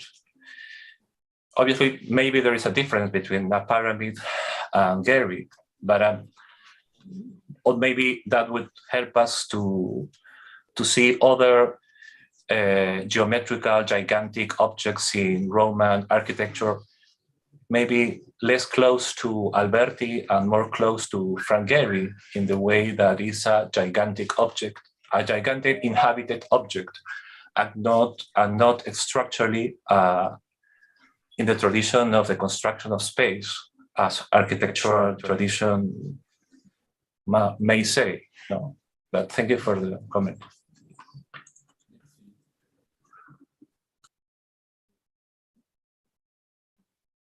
Cécile, you had a question, I think? Yes. You're muted. Yeah. Oui, Paulo, je peux te poser une question en français? Oui. Oui, bien sûr. Super. Parce qu'on voit que le Péruvien parle français aussi, même si on parle en anglais. Ok. En fait, j'avais deux questions sur les maquettes que tu nous as montrées. Peut-être la première, celle qui me semble la plus, enfin en tout cas moi qui m'intéresse le plus, c'est la première Botella que tu as montrée, Botella Moche, où il y a des petites constructions au-dessus. Donc c'est une sorte de cube avec des petites constructions au-dessus. Et contrairement à la deuxième que tu as montrée, j'ai l'impression que celle-là, en fait, ce qui se trouve sur les faces, ça ne fonctionne que si on retourne la bouteille. Tu vois, alors que dans la deuxième, on sent que la bouteille fait une sorte de topographie très verticale et on grimpe dessus. Mais dans la première, c'est comme si la bouteille permettait d'avoir plusieurs maquettes avec chaque fois sur une face. Je m'explique, c'est qu'il y avait deux faces, on voyait deux faces, puisqu'on les voyait presque en axonométrie. Il y en avait une où il y avait une sorte de maison en bas, et sur l'autre, on dirait presque des greniers, comme il y a dans Puruchuco, tu sais, on dirait des greniers. Mais ça marche que ces greniers, ils marchent que s'ils sont à l'horizontale. Et donc, en fait, tout à coup, la bouteille permet d'avoir des maquettes dans les trois dimensions, dans les trois directions. Et elles cohabitent parce qu'après, il y a les chemins qui font des continuités. Et donc, on est presque dans quelque chose de... c'est une espèce de concentré d'une série de maquettes qui cohabitent dans 3 directions différentes. Et alors, en plus, l'autre face, après, tu as tourné la maquette. Et sur l'autre face où il n'y a pas de construction, on a des lignes de beige, rouge qui s'alternent. Et là, du coup, ça renvoie aussi presque aux andenes. Tu vois, au fait qu'on géométrise le paysage comme ça. Et donc, j'ai l'impression que sur cette bouteille, on concentre toute une série de dispositifs architecturaux et on peut le faire que parce qu'on est sur une bouteille. Parce que ça marche, parce qu'en fait, on a tout d'un coup une troisième, on a tout d'un coup une volumétrie capable, quoi. Bah, voilà, tu m'as déjà montré cette bouteille et ça m'avait jamais sauté aux yeux. Et là, tout à coup, ça me frappe. Et alors, l'autre truc, mais ça me semble moins intéressant, mais ça m'a quand même aussi sauté aux yeux. Tu nous montres la petite vaisselle qui fait comment ça s'appelle ? Une cancha, où on boit dedans. Et puis après, il y a le modèle en 3D d'une vraie cancha, où les maisons sont chaque fois au milieu des coins. Et donc, je me demandais, est-ce que ces maquettes, elles ne sont pas aussi là pour questionner ou pour remettre en question les modèles dans lesquels on habite? Tu vois, parce que c'est bizarre quand même qu'il y ait 5 maisons sur le bord et pas 4, alors que dans toutes les canchas, il y en a 4. Et du coup, est-ce que le fait de faire des modèles et de contrôler, comme tu disais, de contrôler tout d'un coup la fabrique de ce qui nous entoure, ça ne permet pas de questionner, de mettre à l'épreuve nos habitats par des petits changements qui changent tout? Et on peut le faire parce qu'en fait, ça n'a aucune implication sur notre habitation quotidienne puisque c'est dans une maquette. Donc, on le tient dans une maquette, on tient nos questions et nos doutes dans des maquettes. C'est des réflexions. Ce sont des réflexions que j'apprécie, mais surtout j'adore. J'adore. Non, l'idée du vase cancha, Jean-Pierre Protzen suggère que dans les coricancha, il existait, parce qu'il n'y a pas tous les restes, mais il existait une cancha à 6. Et que peut-être cet objet à 5 objets, peut-être un des objets doit être divisé en 2 par le dispositif pour voir. Peut-être. Mais je trouve très intéressant ce que tu dis à partir de cette vase, mais qui peut servir à tout le modèle. Non? Que c'est un espace pour à la fois mettre en question, non? Et aussi, ça permet aussi de mettre à l'épreuve quelle est la structure qui soutient les 2 objets, non? Et aussi les conditions de fabrication d'un objet céramique et les conditions de construction de l'espace, des méthodes constructives, de l'expérience, pas des mains, mais des corps dans l'architecture, non? Qui produisent d'autres relations. Et je trouvais très intéressant aussi le commentaire du premier objet. L'objet complexe, que j'ai montré dans d'autres présentations, mais juste une fois, mais je n'ai jamais commenté beaucoup de l'objet parce que c'était surtout les montagnes. Les montagnes où on voit la vallée mise à plat, oui, je pense que c'est c'est une hypothèse, c'est un processus même de l'architecture d'une frontalisation de beaucoup d'objets dans les contextes Moche et du Nord. Il y a presque une situation de vision fixe. Mais le premier objet, ça fait partie d'une période où, je ne l'ai pas dit à la présentation, mais cette bouteille, on le sait, il a une anse qui permet vraiment, et normalement, ces vases à la base sont plutôt ronds, et les hypothèses sont que la perception de ce type d'objet, c'est de prendre la lance et pouvoir faire les tours, non? Et c'est très intéressant ce que tu dis, parce que c'est un objet qui permet de faire les tours, mais surtout permet de faire le poc. Même pour le lire, mais aussi pour pour les construire, non? Je me place à la place de comment est-ce que tu fais l'objet, non? Chaque fois, l'objet est mis à plat, non? Pour construire chacun de ses faces. Non? Cet objet, c'est l'objet peut-être dont on a parlé le plus de modèles. On n'a pas parlé vraiment beaucoup parce qu'on ne connaît pas l'objet, les contextes, mais il y en a au moins 4 articles. Surtout, ils se sont concentrés pour imaginer quelle architecture apparaît si on lit l'objet. Et peut-être le plus intéressant, même si c'est très très court, c'est celui de José Canciani, dans lequel il propose l'hypothèse de que c'est une représentation d'un site spécifique, que c'est Huaca de la Luna. Non? Et il y a une comparaison. Donc, je trouvais très intéressant cette modification. Et il y a aussi une chose importante, cet objet, c'est un objet unique. On n'a pas 2 ou 3, c'est un objet. Donc, peut-être c'est un objet associé à un artiste assez unique aussi, ou particulier, non? Les montagnes, on a au moins une vingtaine. Mais cet objet, c'est unique. C'est unique. Donc, peut-être... Le fait que ce soit une bouteille ou un vase n'est absolument pas saisi dans vos explications. Ça pourrait être... il ne faut pas... Parce que ce soit creux, ça, on peut comprendre, ça pourrait être une économie de matière, que sais-je. Ça ne doit pas nécessairement être plein, mais il y a quand même l'élément qui permet de verser ou de déverser quelque chose dedans, et qui, dans les explications, les interprétations que tu donnes, Cécile, de toi, Paolo, voilà, ça reste une énigme. Pourquoi? Non,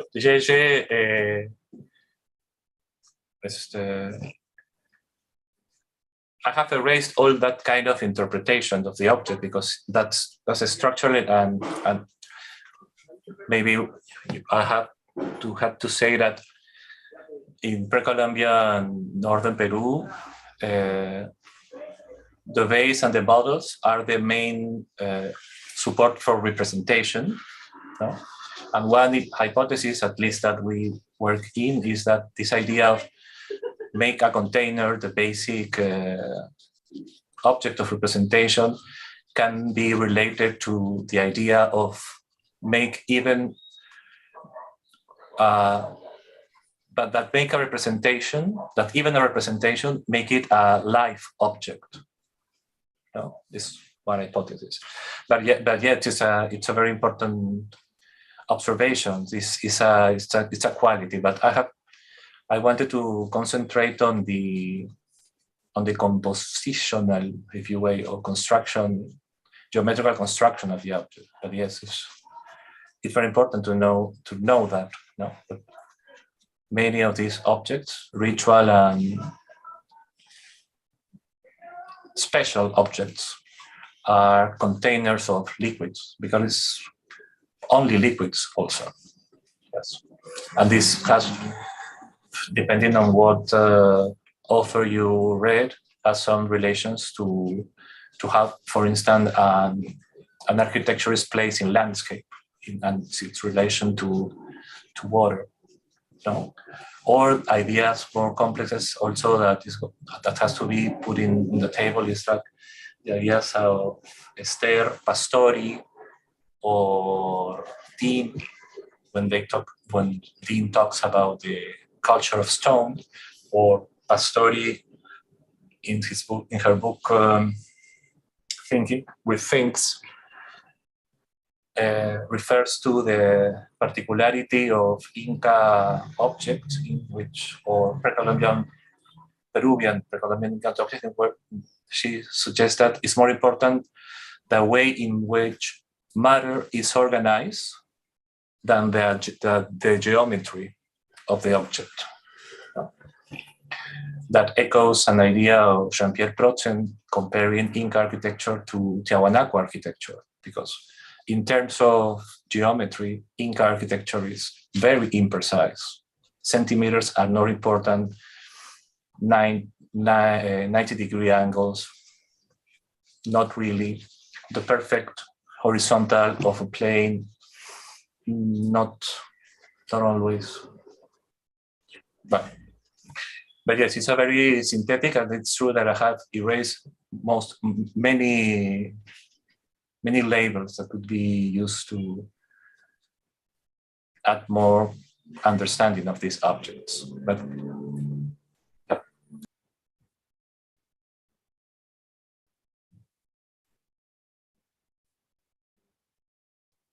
Merci, Paulo. Thank you, Paulo. I think we can now, yes, move on to the next speaker, and Jean will introduce Thomas. Oui, donc je vais présenter Thomas en français, qui lui s'exprimera en anglais, et je pense qu'il n'aurait pas beaucoup de difficultés à hablar en castellano también. Alors Thomas, comme beaucoup de vous, a beaucoup de facettes et de manières de s'engager. Il est architecte. Il travaille professionnellement dans une agence belge qui s'appelle Agua, qui est très présente dans les architectures reconnues en Belgique. Il est par ailleurs enseignant et chercheur dans notre faculté, où il mène une recherche doctorale. Donc, il est à la fois enseignant dans les activités de projet, d'ateliers d'architecture, et d'autre part, il mène une recherche doctorale avec l'accompagnement de Cécile et de moi-même. Alors, depuis déjà un certain temps, parce que c'est une recherche doctorale qui s'étire dans le temps, parce qu'en fait, elle correspond à une occupation, à un quart-temps, quelque chose comme ça, vu les autres activités dont je viens de parler. Thomas a rencontré à plusieurs fois la question de la maquette. C'est évidemment une des raisons pour lesquelles on l'a sollicité aujourd'hui, mais aussi des problématiques qui touchent aux espaces de la mort, aux espaces et les rapports de certains espaces avec la transgression. Et alors, j'oublie un élément important, c'est que, entre autres, avec un certain nombre de partenaires de l'atelier Agua, il est impliqué dans un projet qui se développe avec une communauté en Amérique latine, au Salvador, une communauté et un lieu de mémoire par rapport à des répressions violentes qui ont eu lieu là-bas. Donc, Thomas est régulièrement présent en Amérique latine. Voilà. Vas-y, Thomas.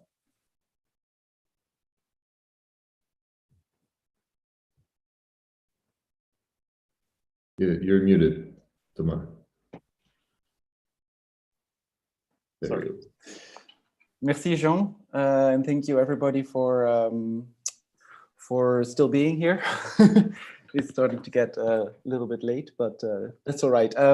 My presentation is a little bit dense, so maybe I will go a little bit quicker in certain moments.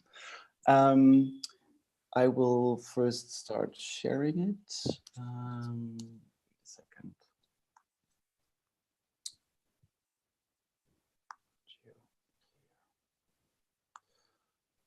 My apologies.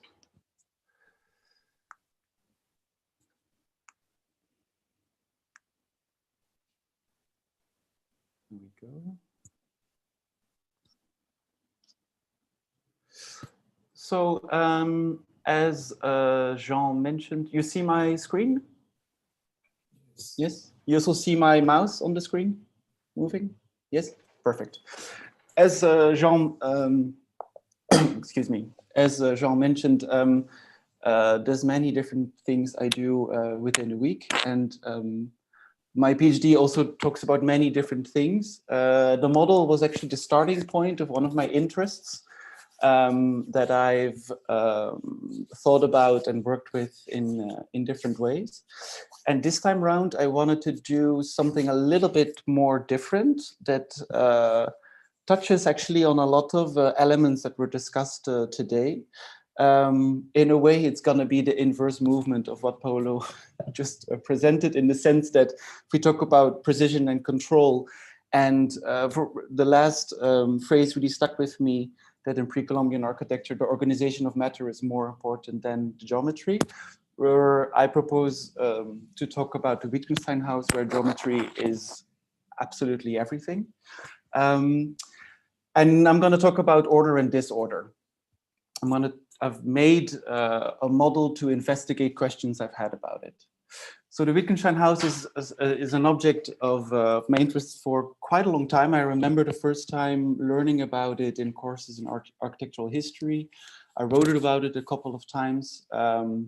And it is something that it's very austere. It's a very stern kind of architecture, but at the same time, it you could say simple or minimalistic, but I don't think that covers the architecture at all. There's something that slips from comprehensions at the same time. So there's always been something enigmatic to me about this building, that at once there's a lot of things I can understand, but at the same time, I'm not quite sure what is it that keeps me drawing back to this building. So it was built in Vienna, designed and built between 24 and 28. Started by Paul Engelmann, who was quite young at the time, a disciple of Loos. And Wittgenstein later started being interested in it and acquired the rest of the project. And in one later letter, Engelmann admits that the project is no longer his, but belongs to Wittgenstein.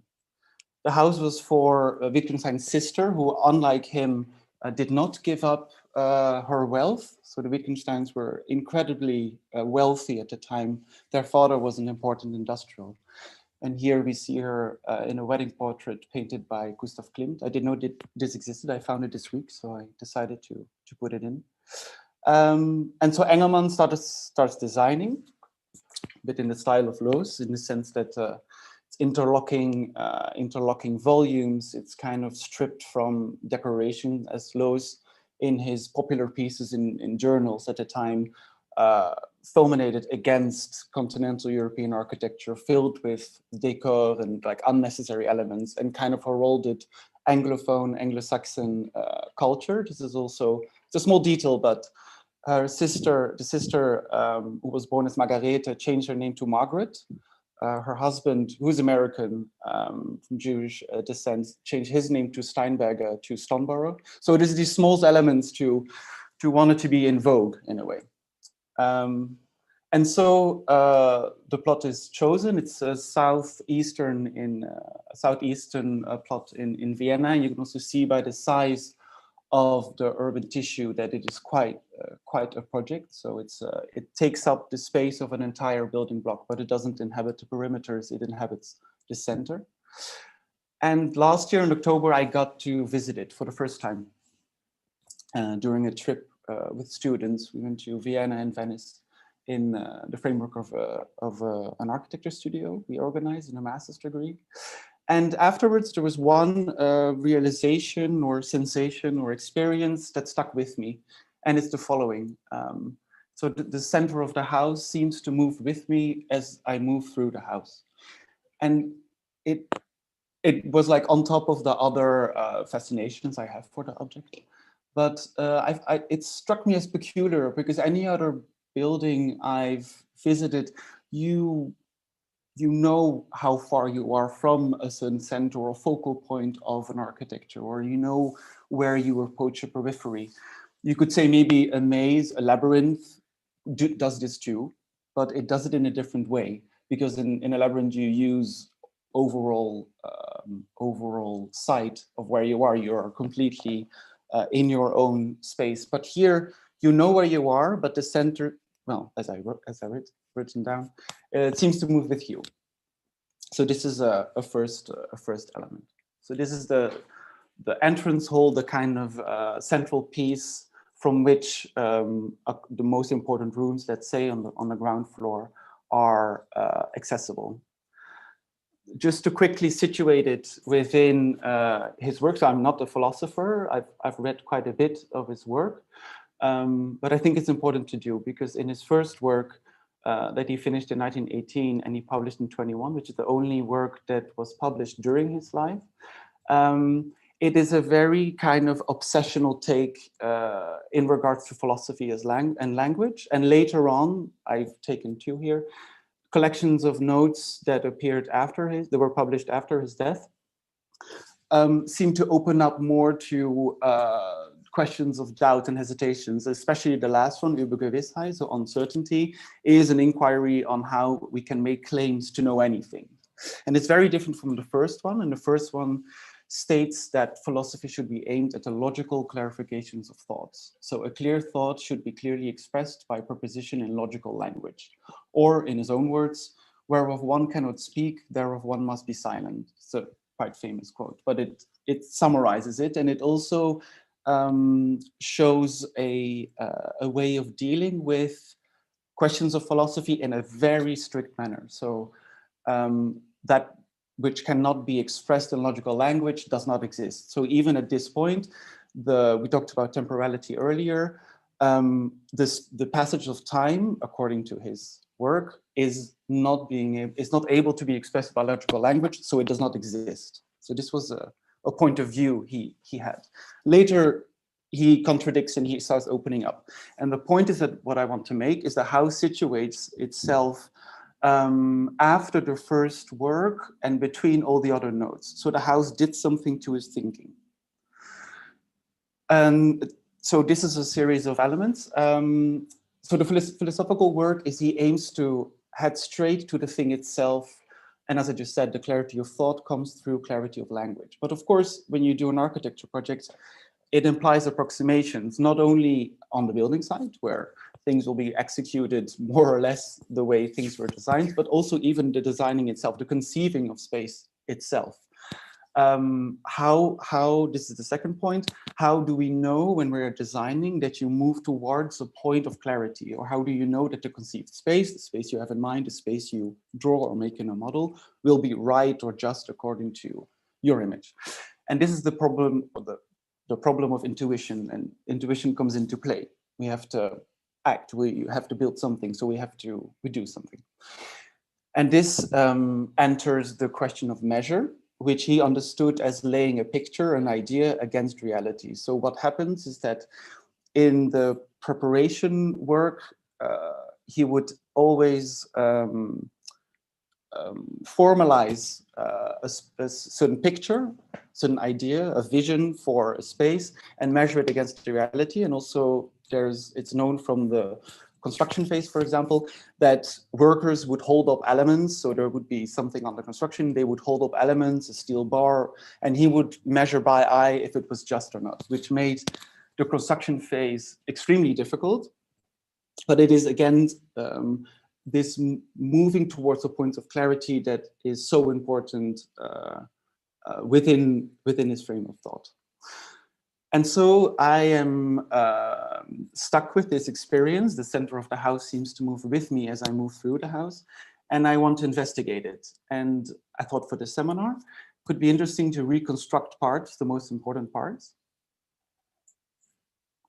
in a model, but not to take the existing plans, but to base it on memory. And I allow myself 2 pictures, and we'll talk about that in a little bit. So, which means that my intuition, my memory of the place, of course I've studied the object as well, but it's mostly memory from visiting the place. I put my intuition fully at play. Excuse me. And so the thinking happened, the conceiving of the space happens as I build the model, which is extremely different from how I normally, mostly as a practitioner, approach a model. Often we make a sketch, we quickly translate it in first dimensions, then we start making the model. So the model is almost always a translation of 2D to 3D, and it's almost never an instant engagement between my body and a miniature. This is also something you just talked about, Paolo.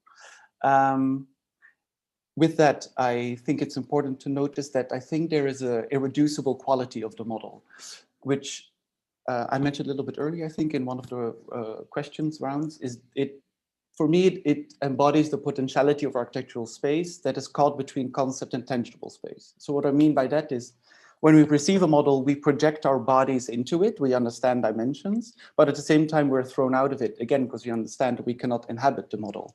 So it's this kind of going back and forth between an idea and a reality, which makes it possible to move towards a point of clarity.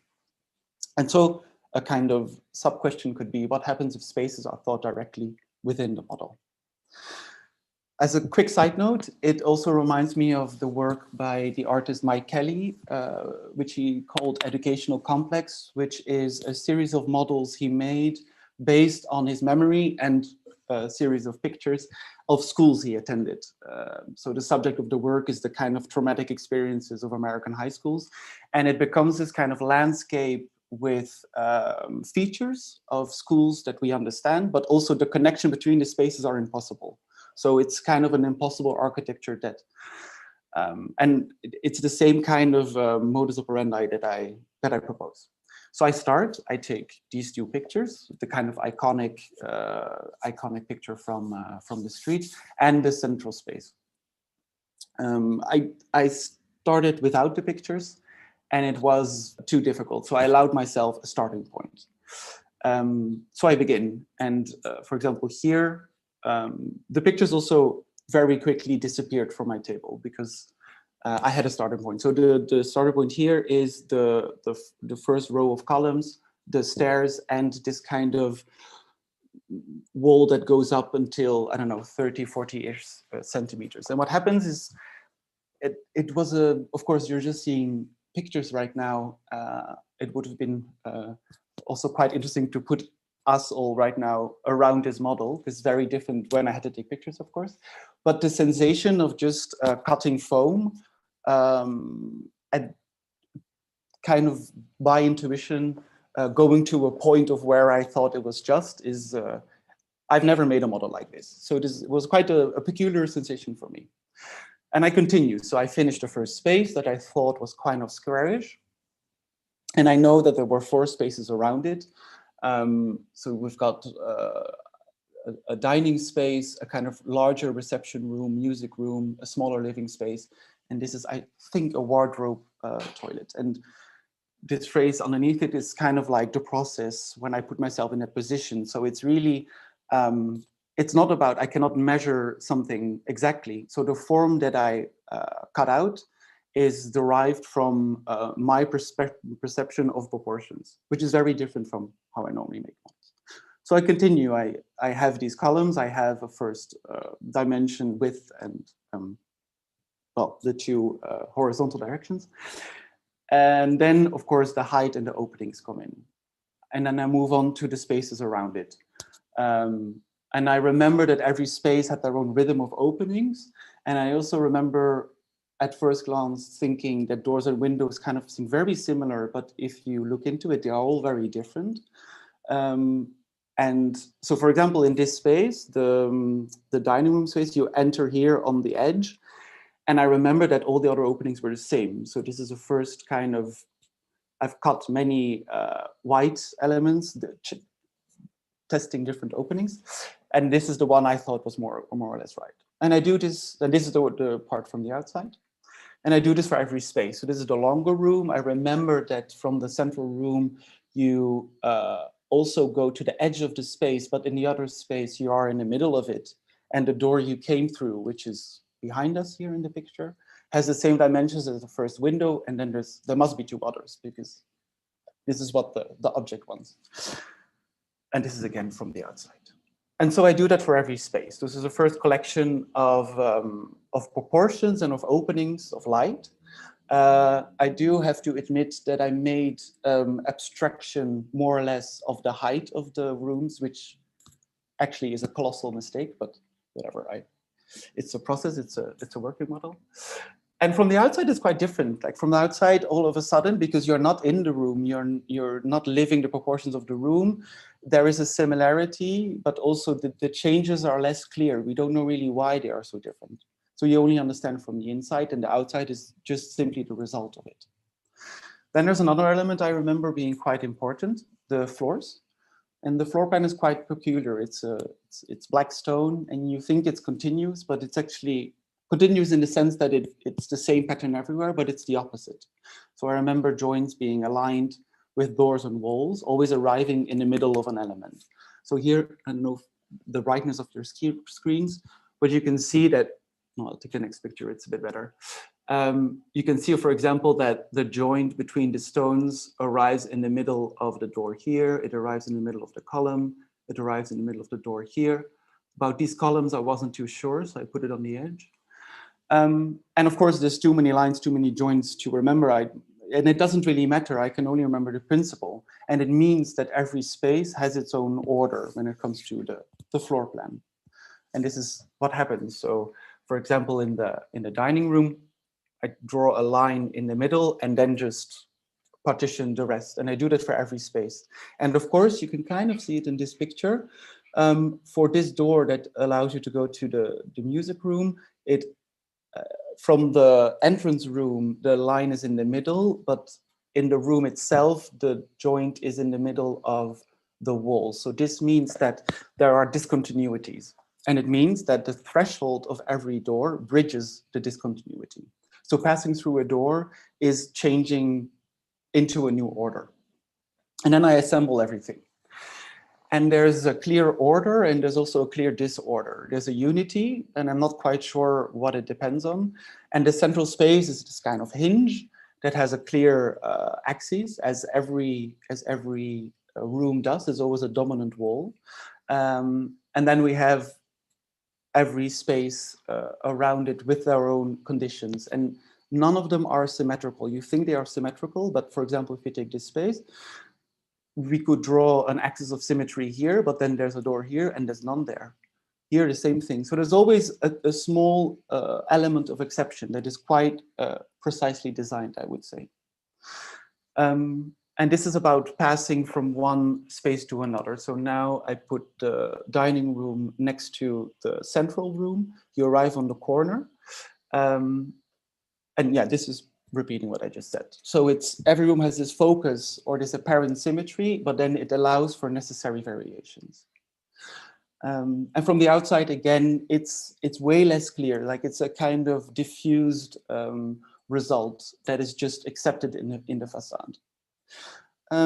Just a quick remark between the work that Engelmann did and Wittgenstein did. On the left, we see a part of the fragment of the plan of the central space by Engelmann, and you can see that it is very different from what Wittgenstein does. There are two circular columns. Sometimes columns protrude into this space, sometimes they don't. And Wittgenstein is very clear. It's like, no, every column must be affirmed, but then is cut into different proportions by their relative position.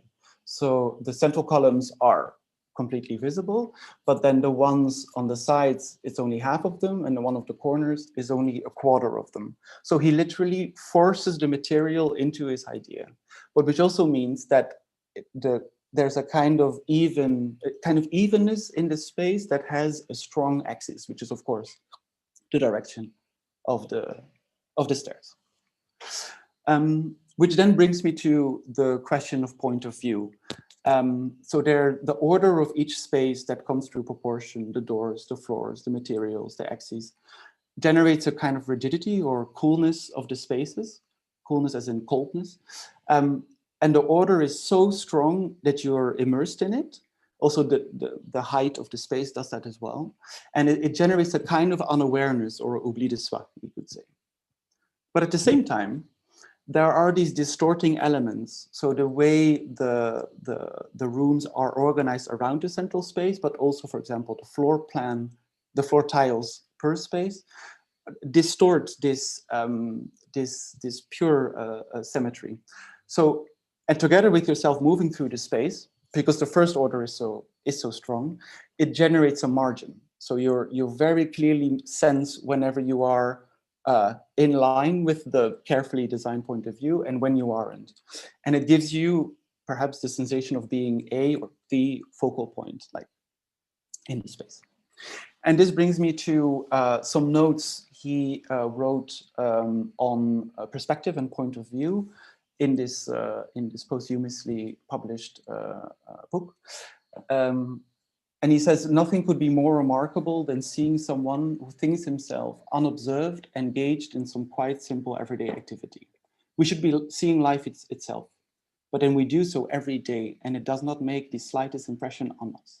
but true enough. We don't see it from that point of view. And a work of art compels us, one might say, to see it in the right perspective. But without art, the object is a piece of nature like any other. And the fact that we may exalt through it through our enthusiasm does not give anyone the right to display it to us. So here, and of course, it's debatable what a right perspective is. I think we could also say that it is contingent, but it's a very clear point of view on this idea that the everyday activity and feeling unobserved is a remarkable quality. And so we could say that the artist or architect puts the object, the inhabitant, I'm not sure, in the right point of view. And another phrase of his in the same collection is that architecture immortalizes and glorifies something. And so this passing through space, going from one order to another, we could say glorifies the everyday, or it glorifies someone who thinks himself unobserved, engaged in some quite simple everyday activity. So I think this is perhaps a quality, a specific spatial quality of the house. Yeah, I'm going to gloss over this. Of course, there's a question of furniture because the house was inhabited at one point, not for not very long. And there's this idea of stringency or coldness that, of course, he allowed furniture in the rooms, but he didn't allow any rugs or curtains, for example, nothing that would hide the order, which leads to the question of sometimes we do need a room to be a bit darker. And so he invented, this is me pulling it up, he invented these steel curtains that you can, with this metal thing, you can pull out with counterweights and you pull it up. So it's also to show how relentless he sought after technical details. And this goes for radiators, door handles, everything. So a couple of afterthoughts, I will conclude. The question of variation. So we could also say, since the order of every space is so specific that the house is a collection of very specific stringent rooms, each with their own order, and creating this order between them. So the internal mechanics are clear, and can we do any variations? So on the left, you see the house as it is, or my reproduction of it, and on the right, a variation. So for example, in the existing one, you also have these diagonal axes that are quite perfectly possible. And in the variation, the same thing happens, weirdly enough. So this diagonal line keeps arising. So the combination is different, the overall shape is different, but is the overall composition then maybe relative? Is this then still the Wittgenstein house? Is it something else? I'm not sure. We can continue this exercise, of course. He has two others. I did many more, but I won't bore you with that. And then a closing thought about scale. So this is a quote from Carrez in conversation with Martin Steinman about the scales of reality. And so he talks about the scale 1 to 33, which comes from the theater.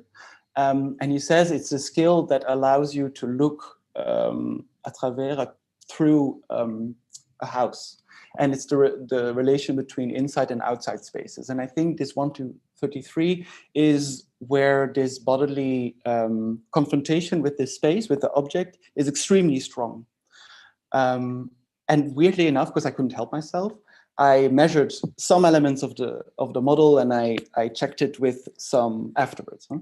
I checked it with some measures on the plans, and I arrived between 1 to 31 and 1 to 36. So perhaps 1 to 33, which means that intuitively I've used this skill, which then it's a very open reflection I had at the very end, is Dom Hans van der Laan's experiment from which he derived the plastic number with the pebbles. So if you ask somebody to make categories of sizes of pebbles, everybody will categorize them per group, and the difference per group is 4 to 3. So there's something with this third that that relates to our bodies, to our dexterity, to the object that we can think with.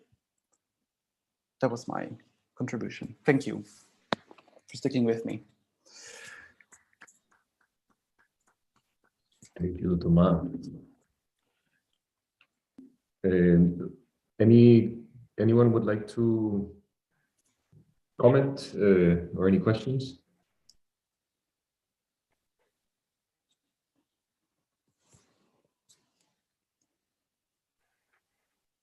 I have a question. Can I Yes, ask a please. question? Yes. Yeah. Thank you, Thomas, for this presentation. It's very interesting.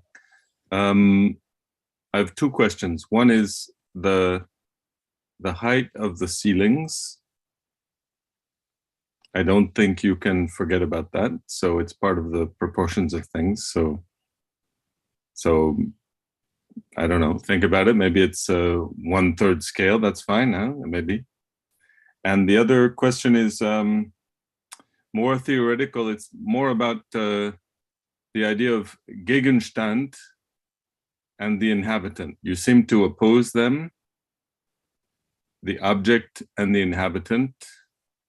And in what measure would, for Wittgenstein, would the inhabitant be an object? Okay, I agree with the ceiling issue, but it's more to say that I more or less took the same height of walls for the spaces and then applied proportion through perception. But of course, it gives how can I say this? It doesn't allow the full experimentation in a way. And the other question, I'm not quite sure if I opposed it to. I think the quote about the point of view, the artist and the object, I think what happens, I think, is that the object, you could either say, I think it works both ways. I think you could either say that the right point of view is that the object, that the house is itself, that moving through it must allow the observer to see it in the right way. And the other reflection I had is that perhaps and this has to do with the experience I had with the center moving with you through the house, is that perhaps the inhabitant becomes the object. I'm not quite sure how to see that from Wittgenstein's lens himself, but I think both are possible thoughts. Well, I would just respond that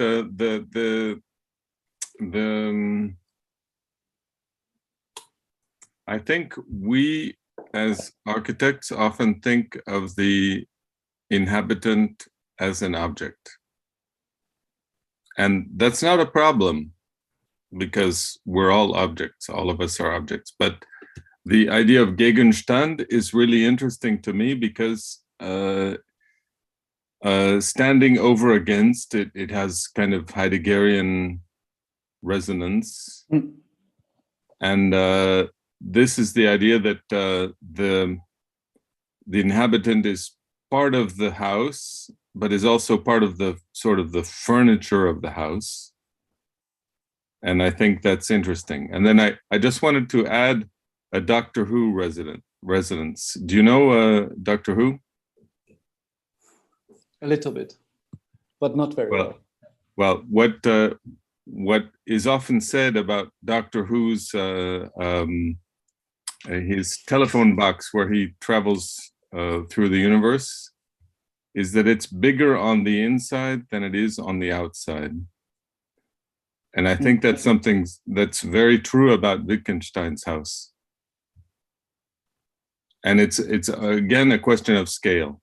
It's just, I mean, it's kind of a joke, but it's not really a joke because the question of what the inside is to us is to put in proportion with what the outside is to us. You understand what I mean? So, yeah. So I mean, the way we perceive things is maybe different depending on when we're on the inside or on the outside. Yeah, 100%. Yeah, I see what you mean. Yeah. Okay, that's all. Thank you. Je vais faire une petite remarque. Oui, vas-y. Oui. On dit toujours le diable est dans les détails. Ici, c'est le bon Dieu qui est dans les détails parce qu'il y a une chose dont tu ne parles pas. Et je pense que c'est ce qui est le plus fascinant, c'est l'accastillage de la maison, la quincaillerie. Tous les détails sont proprement incroyables. Les profils, je regarde ici un bouquin qui est une somme sur le bâtiment. Je regarde les gonds, fixation des portes, blocage des portes, la machinerie de l'ascenseur, enfin, tout est tout à fait incroyable. Au point que je me demandais même si ce n'est pas en fait donc ceux qui habitent d'abord le bâtiment, puisque maintenant il est vide manifestement, il est visitable mais vide. Et ceux qui habitent en premier le bâtiment, quand on voit les photos, c'est en fait les châssis, les détails. Je veux dire, c'est un peu comme tout à l'heure, on parlait d'Alberti. Alberti constitue ses murs par les pilastres, par les bandeaux de pierre grise et tout ça. Et ici, c'est la même chose avec les châssis. Enfin, si on imagine retirer les châssis, tout tombe par terre, quoi. Quand je dis tombe par terre, je veux dire, les murs ne suffisent pas à se tenir tout seuls, je veux dire, à se manifester tout seuls. Et même les colonnes, on retire les châssis, il n'y a plus rien, en fait. Donc, je trouve ça assez incroyable comme bâtiment où c'est une planche de porte qui fabrique la présence, presque, pour aller à l'inverse de David, la présence des habitants et dans ce détail. Et alors, il y a quand même quelques vues, il y a quand même parfois des rideaux.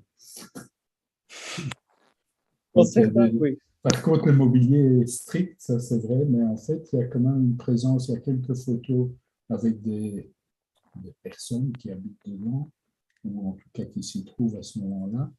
Et il y a ce décalage énorme entre la manière de s'habiller, la manière d'être, le mobilier fait de courbes et contre-courbes, et cette maison quasi mathématique enfin, pas qui nie, mais qui accueille un monde qui n'est pas le sien, quoi. Et alors, juste une dernière chose, ce qui est intéressant par rapport à, tu travailles, je trouve ça fascinant ce que tu as fait avec la maquette. Il y a juste une question, c'est le sol en fait. Parce que partout ici, le sol est gris très foncé, mais jamais noir, sauf peut-être dans le hall d'entrée. Là, il est franchement noir. Donc, il y avait ça. Et alors, une dernière chose, c'est que manifestement, elle a été conçue fondamentalement par dessin, par axonométrie. Il y a une tripotée de dessins d'axonométrie, donc un peu ce que tu dis, quoi, la recherche du désordre des volumes vers l'ordre des volumes. Mais il n'y a pas de maquette, il n'y a que des petits axoniaux, tout plein. Je trouve que c'est quelque chose d'intéressant aussi qu'un volume aussi complexe puisse être travaillé le crayon en plus pas très précis. Parce oui, tout à fait. Il y a les dessins de construction après, hein, mais les dessins de recherche, manifestement, sont presque dans l'imprécision. Voilà, je voulais juste faire remarquer ça. Mais je suis comme toi, il faut que j'aille la voir parce que c'est un bâtiment qui m'a toujours fasciné. Et parfois, on peut se demander pourquoi. Mais c'est vrai que c'est incroyable comme édifice. Oui, avec plaisir. Just to perhaps quickly react to your last comment. I agree with what you say. There's so many other elements, and of course, as I quickly mentioned when I was talking about the curtains, everything that is more precise technicalities. He as an engineer felt more had more capacity to really tackle those elements. But your last remark about the house being conceived in drawing and axonometries, that's very true. There's no models during the process, but what happens on the construction site is that he, for example, in the dining room, after completion, he forces the contractor to take the ceiling out to lower it 30 millimeters. And this happens all the time. So during the construction site, he's kind of using the house as a one-to-one model that he can just shape according to his ideas. So it's true that there wasn't a model during conceiving, but afterwards there's a different. Merci. Are 30 millimeters? Yes. 3 centimeters. Yeah, that is a little bit more than an inch, no? Oh my God. Yeah. Okay, it was just a question, but that seems incredible to me. Okay. Paulo? Thank you, Thomas, for the presentation. I really enjoyed it. But first, first to make some comments, I wanted to ask you if your interest or your PhD thesis is interested in the project itself, or the project is just okay to think other things, and in this sense, what is a question already, and what is the use you make of this experience of the models? Yes. Yeah, I think, and I think that's why the afterthoughts are more about reassembling and questions about scale and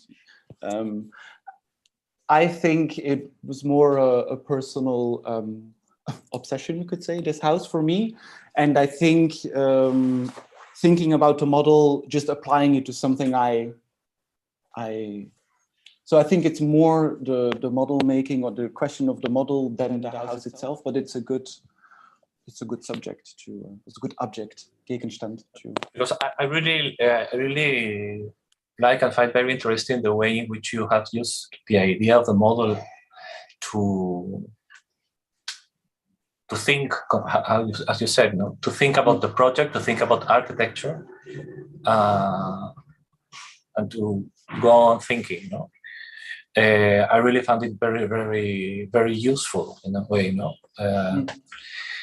But in this idea of in that sense, I have many observations and maybe a question, like if you have thought about doing the same with a not so easily written project, because I sometimes have questioned this idea of precision, because it's obvious that there is an obsession with precision, but we don't not always discuss the precision with what. Because when you see the integrity of a column being dissolved in order to let the general instruction, or the general mathematician reading of the space, because it seems to me like it's not the precision with the objects, it's the precision through the object to make readable geometrically the space. And in some texts about the Wittgenstein house, I have found many times that this idea of precision alludes to a certain consistency with the objects, but I think the objects are soldiers of another war, no? Even though they are very, very close. And in that sense, I was wondering what would it be the result of the same exercise with making models with an object that would be more difficult to read in terms of dimensions or the mathematics of the the space or the result, no? That, and also I think we share with Gary this fanatism. I don't know if the fanatism, but for me, thinking of Wittgenstein it's inevitable to think on the word of Jan Turnowski and what he can read, or what he extracts from the experience of the house. No, that really nice job. Thank you, and thank you for your remarks. It's an interesting point to kind of like to ask oneself, like the precision, but for what, to what extent, for which to which ends, in a way. Because at the same time, you could also argue that the position of Wittgenstein as an architect is untenable. Like it's quite insane to think of architecture like that. But at the same time, and this is why it is enigmatic, I think there's certain qualities that arise that are singular. And about your other question, how to think about this way of using the model, I think that's a really fair question, because also making the model based on memory, remembering different things, but also knowing that the deviations, the variations that create a disorder are within a family of set parameters, right? So in that way, it's quite a generous object to do this exercise with. So that's a very fair question. I personally, after finishing the model, thought of the starting point using the pictures, for example, to go more to a textual approach. So also maybe a little bit what Marianne and, excuse me, Nicolas? Yeah, talked about, is to have this picture or an idea of a space, or maybe not even like outside of the architectural canon, right? And then trying to sculpt it purely on a piece of text or a thought, to get completely away from any, because I think that would put you in even in a more extreme position whilst making the model. So this is the thought I had. I'm sorry, I just wanted to comment that the remark I made at the end of the presentation with this hypothesis of Jean-Pierre Crotzen of the imprecision of the Inca architecture in terms of dimensions or angles, but there is always a way to find precision, because architects need precision to communicate the building of a building. No? You need to, there's some kind of, at least I think there is an architect in the process. No? So, but what I haven't said, that he suggests that the way to instruct the architecture, that has made me think of your process, is it's verbal, it's related to the units, because he thinks that the general plan is like a system, it's another system, but every room has its rule in a, for instance, to say it's a room of 3 for 2 niches. So the reading of the space is also precise.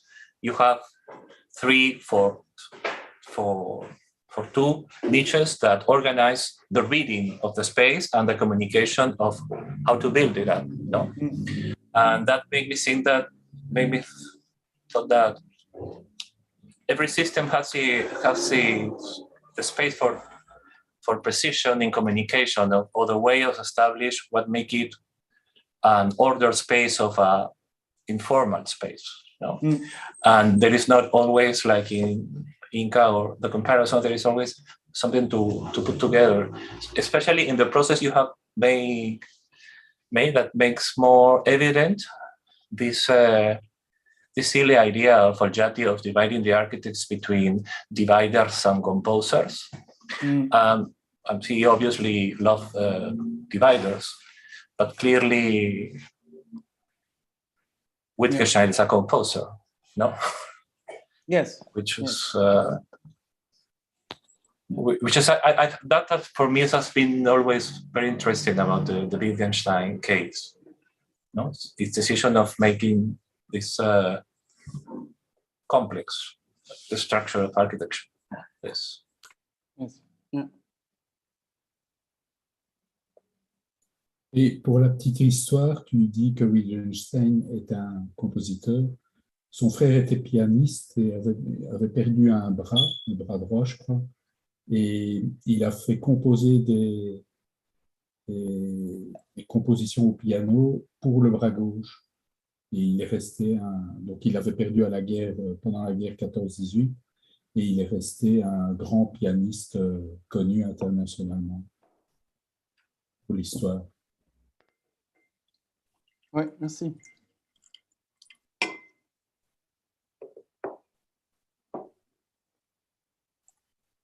Bah alors, c'est un diviseur aussi parce qu'il s'est divisé entre le bras droit et le bras gauche.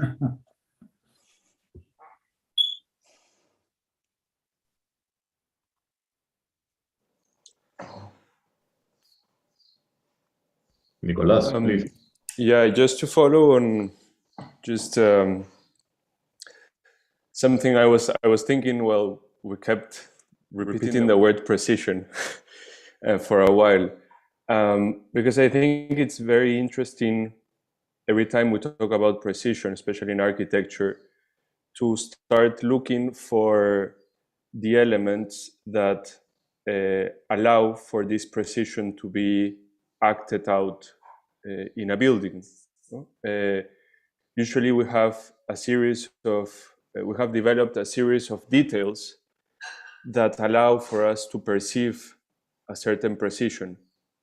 And to look for these strategies of achieving precision can be a very interesting, approach when we think of models, because we always need elements that correct some distortions. And usually things that are very precise require some flexible details that correct the displacements that necessarily occur when we build something, which I think is a very interesting side of when we talk about something that needs to acquire a certain precision. I think in that way it's very interesting that a remark on the William Flusser on architecture, saying we can argue the base, but I like the sentences that architecture is the most anti-cultural, hyper-cultural, because when you build up a wall just in bricks, she says immediately the humans make plaster on it because they cannot resist the order of contractions. They need to establish a more readable order of it. It's an order that is not its guts. No? Even if it's very close to it, maybe just the 2 millimeters plaster that makes the readability of the object. No? But I think that is very present in Wittgenstein house, and I don't know how does it work for Europeans, because coming from Peru, we are very used to naked structures, no? Because of in Lima, no, not in Peru, in Lima, no. Because of the climate, we are not used to everything that comes after the brick or after concrete. No? For us, after the brick, after the concrete, sometimes plaster, and that's it. No? So, and this house tries to show itself very naked, even though it's so much drawn that it's at the end it's very dressed. No? It's like a Mies van der Rohe column, which I don't know why we are taught that is the pure construction, and it's really close to a Russian puppet, but not in the in the way that Jan showed us last year, that is identical one of another, but it's different. Each one, each maquette is different from the other until you get the technically correct and the readable correct. No, and it's very interesting. Je peux faire une remarque à ce sujet-là, au sujet de la précision, particulièrement de la précision sur chantier, on va dire. C'est au point que les entreprises, en Belgique en tout cas, l'expérience, je le sais, ça peut amener jusqu'à des procès parce qu'en fait, ils ont négocié, ce que les architectes ne savent pas forcément, des tolérances admissibles avec les autorités gouvernementales. Hein. Donc, ça veut dire que si on ne respecte pas ces tolérances, si on est à un point de précision absolument mathématique, on se met en difficulté vis-à-vis du monde de la construction.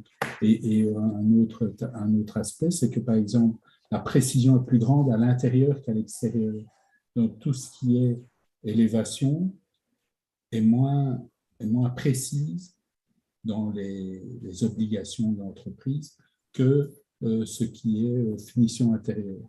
Ce qui va pas. À un moment, si ça se rejoint, c'est la catastrophe. Mais c'est marrant à observer, parce que nous, on parle théoriquement de précision, mais ce n'est pas que théorique, c'est vraiment un sujet profond pour tout qui construit. Et alors, le BIM et tout ça est infiniment précis, donc quelle marge de manœuvre laisse-t-on à l'architecte comme à l'entrepreneur par rapport à cette précision qui, de toute façon, est indépassable dans les logiciels informatiques. But it's sorry, Thomas, I cannot stop talking. No, but I think this idea of the precision is also on the reader. I mean, maybe there is no more precise architecture than the traditional Japanese architecture. But then there is a reader that understands irregularity, for us, irregularity, as precision. Precision is in other space. It's not in symmetry. You read precision in another way, I think less contradictory from the construction. No, I think the Greek, the Romanism, or the Renaissance is the classic for the contradiction between the build and the read, and what you read and what you build. There is a lot of instruments to get them close, but it's clearly different, separate. But in traditional Japanese architecture, you see that is very, very close. You see construction in its logic, and you read it very close to the logic and you see that precision. So some asymmetries, etc., are ways of precision. No? Thank you, Thomas.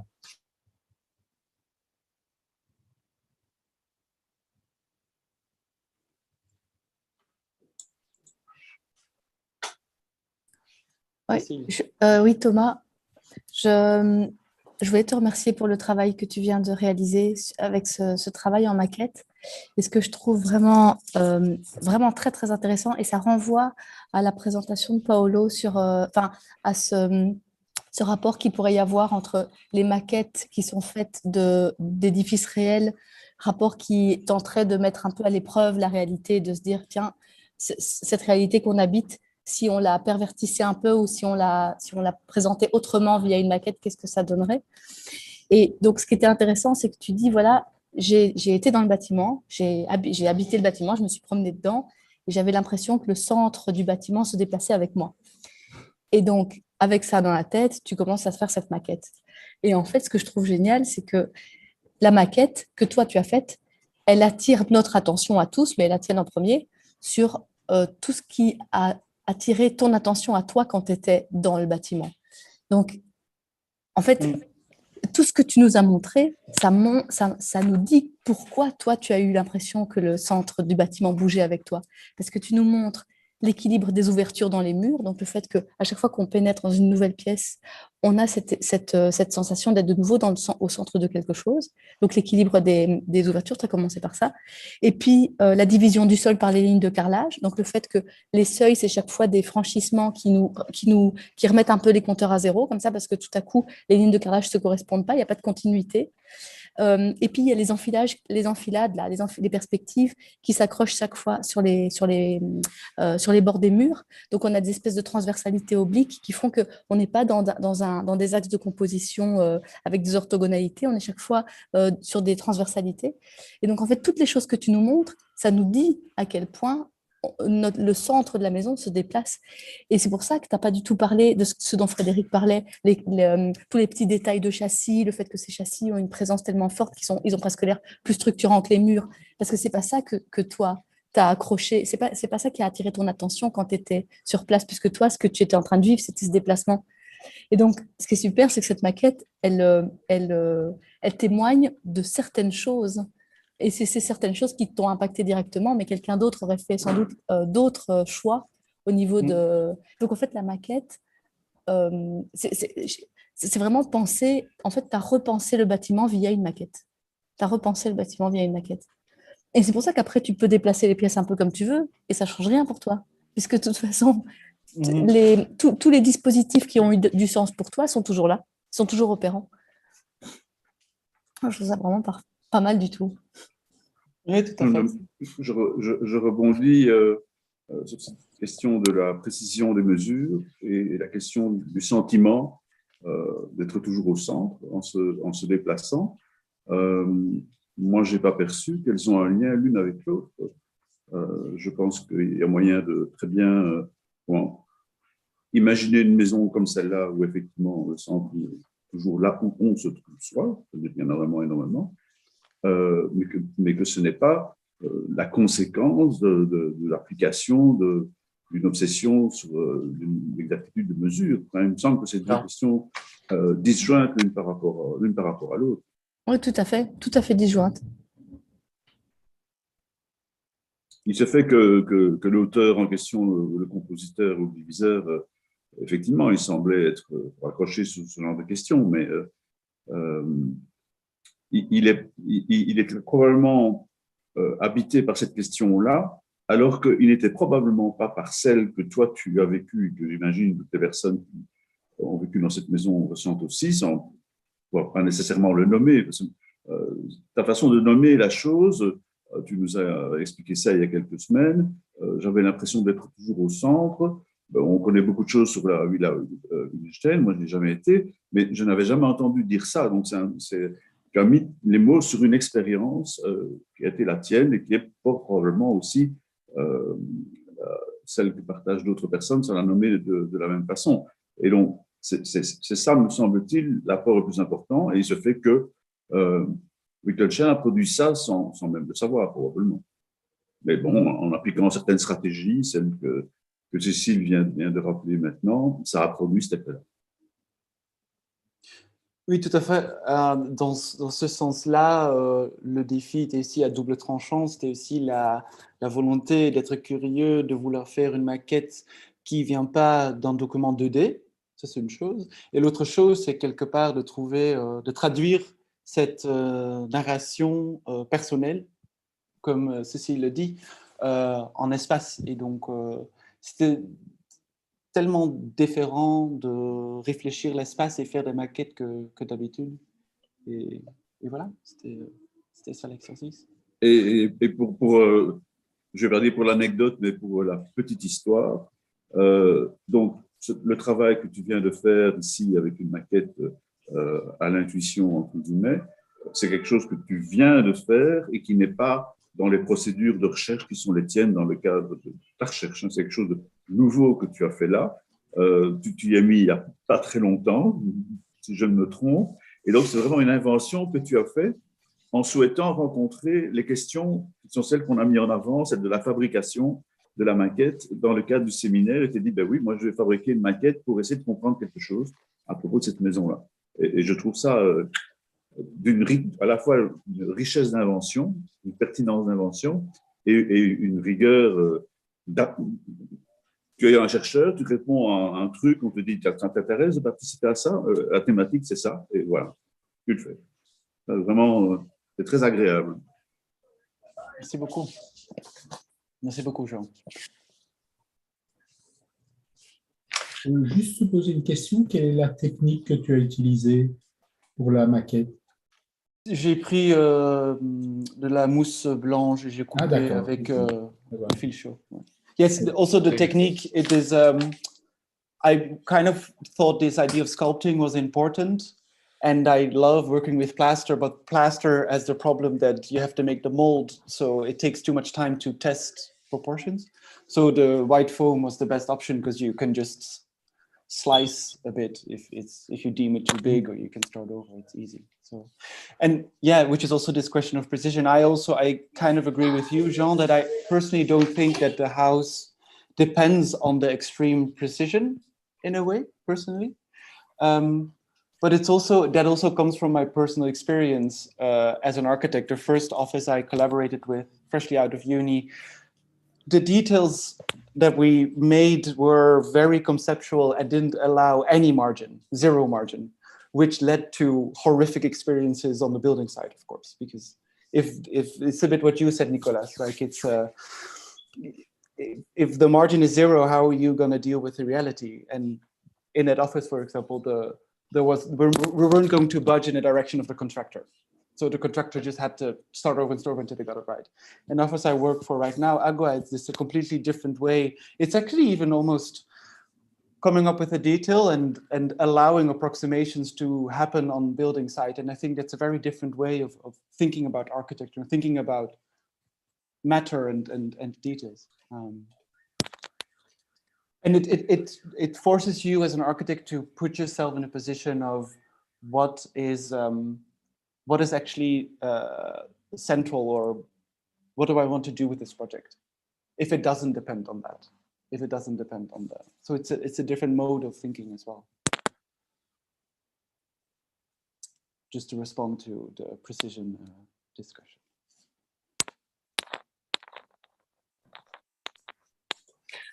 Ok. Voy a hacer un last remark, Gary, disculpa. No, just a face and we got that. No, because I was just wondering how important is for your experience through the model to have concluded this idea of each space related to the center, because that can have the risk to become a program for a project of a model and not necessarily the discovery of what happens through the model. But I think that's the kind of thing that as constructions are impossible to foreclose. That's part of you. And it's a conclusion your body made. But I'm not sure is that but I think the model confirms or can help to relativize this first conclusion. And I think the game with the rooms was part of a very open process that I really enjoyed. I must close the event. Excuse me, Thomas. But thank you all to stay together till this moment in which the discussion has warmed up, and now I'm more enthusiastic about the future seminars to come. See you on Friday. Merci, c'était très agréable. Et vous allez commencer votre après-midi, nous allons commencer notre soirée. Exactement. Vendredi. Au revoir tout le monde. Ciao. Ciao.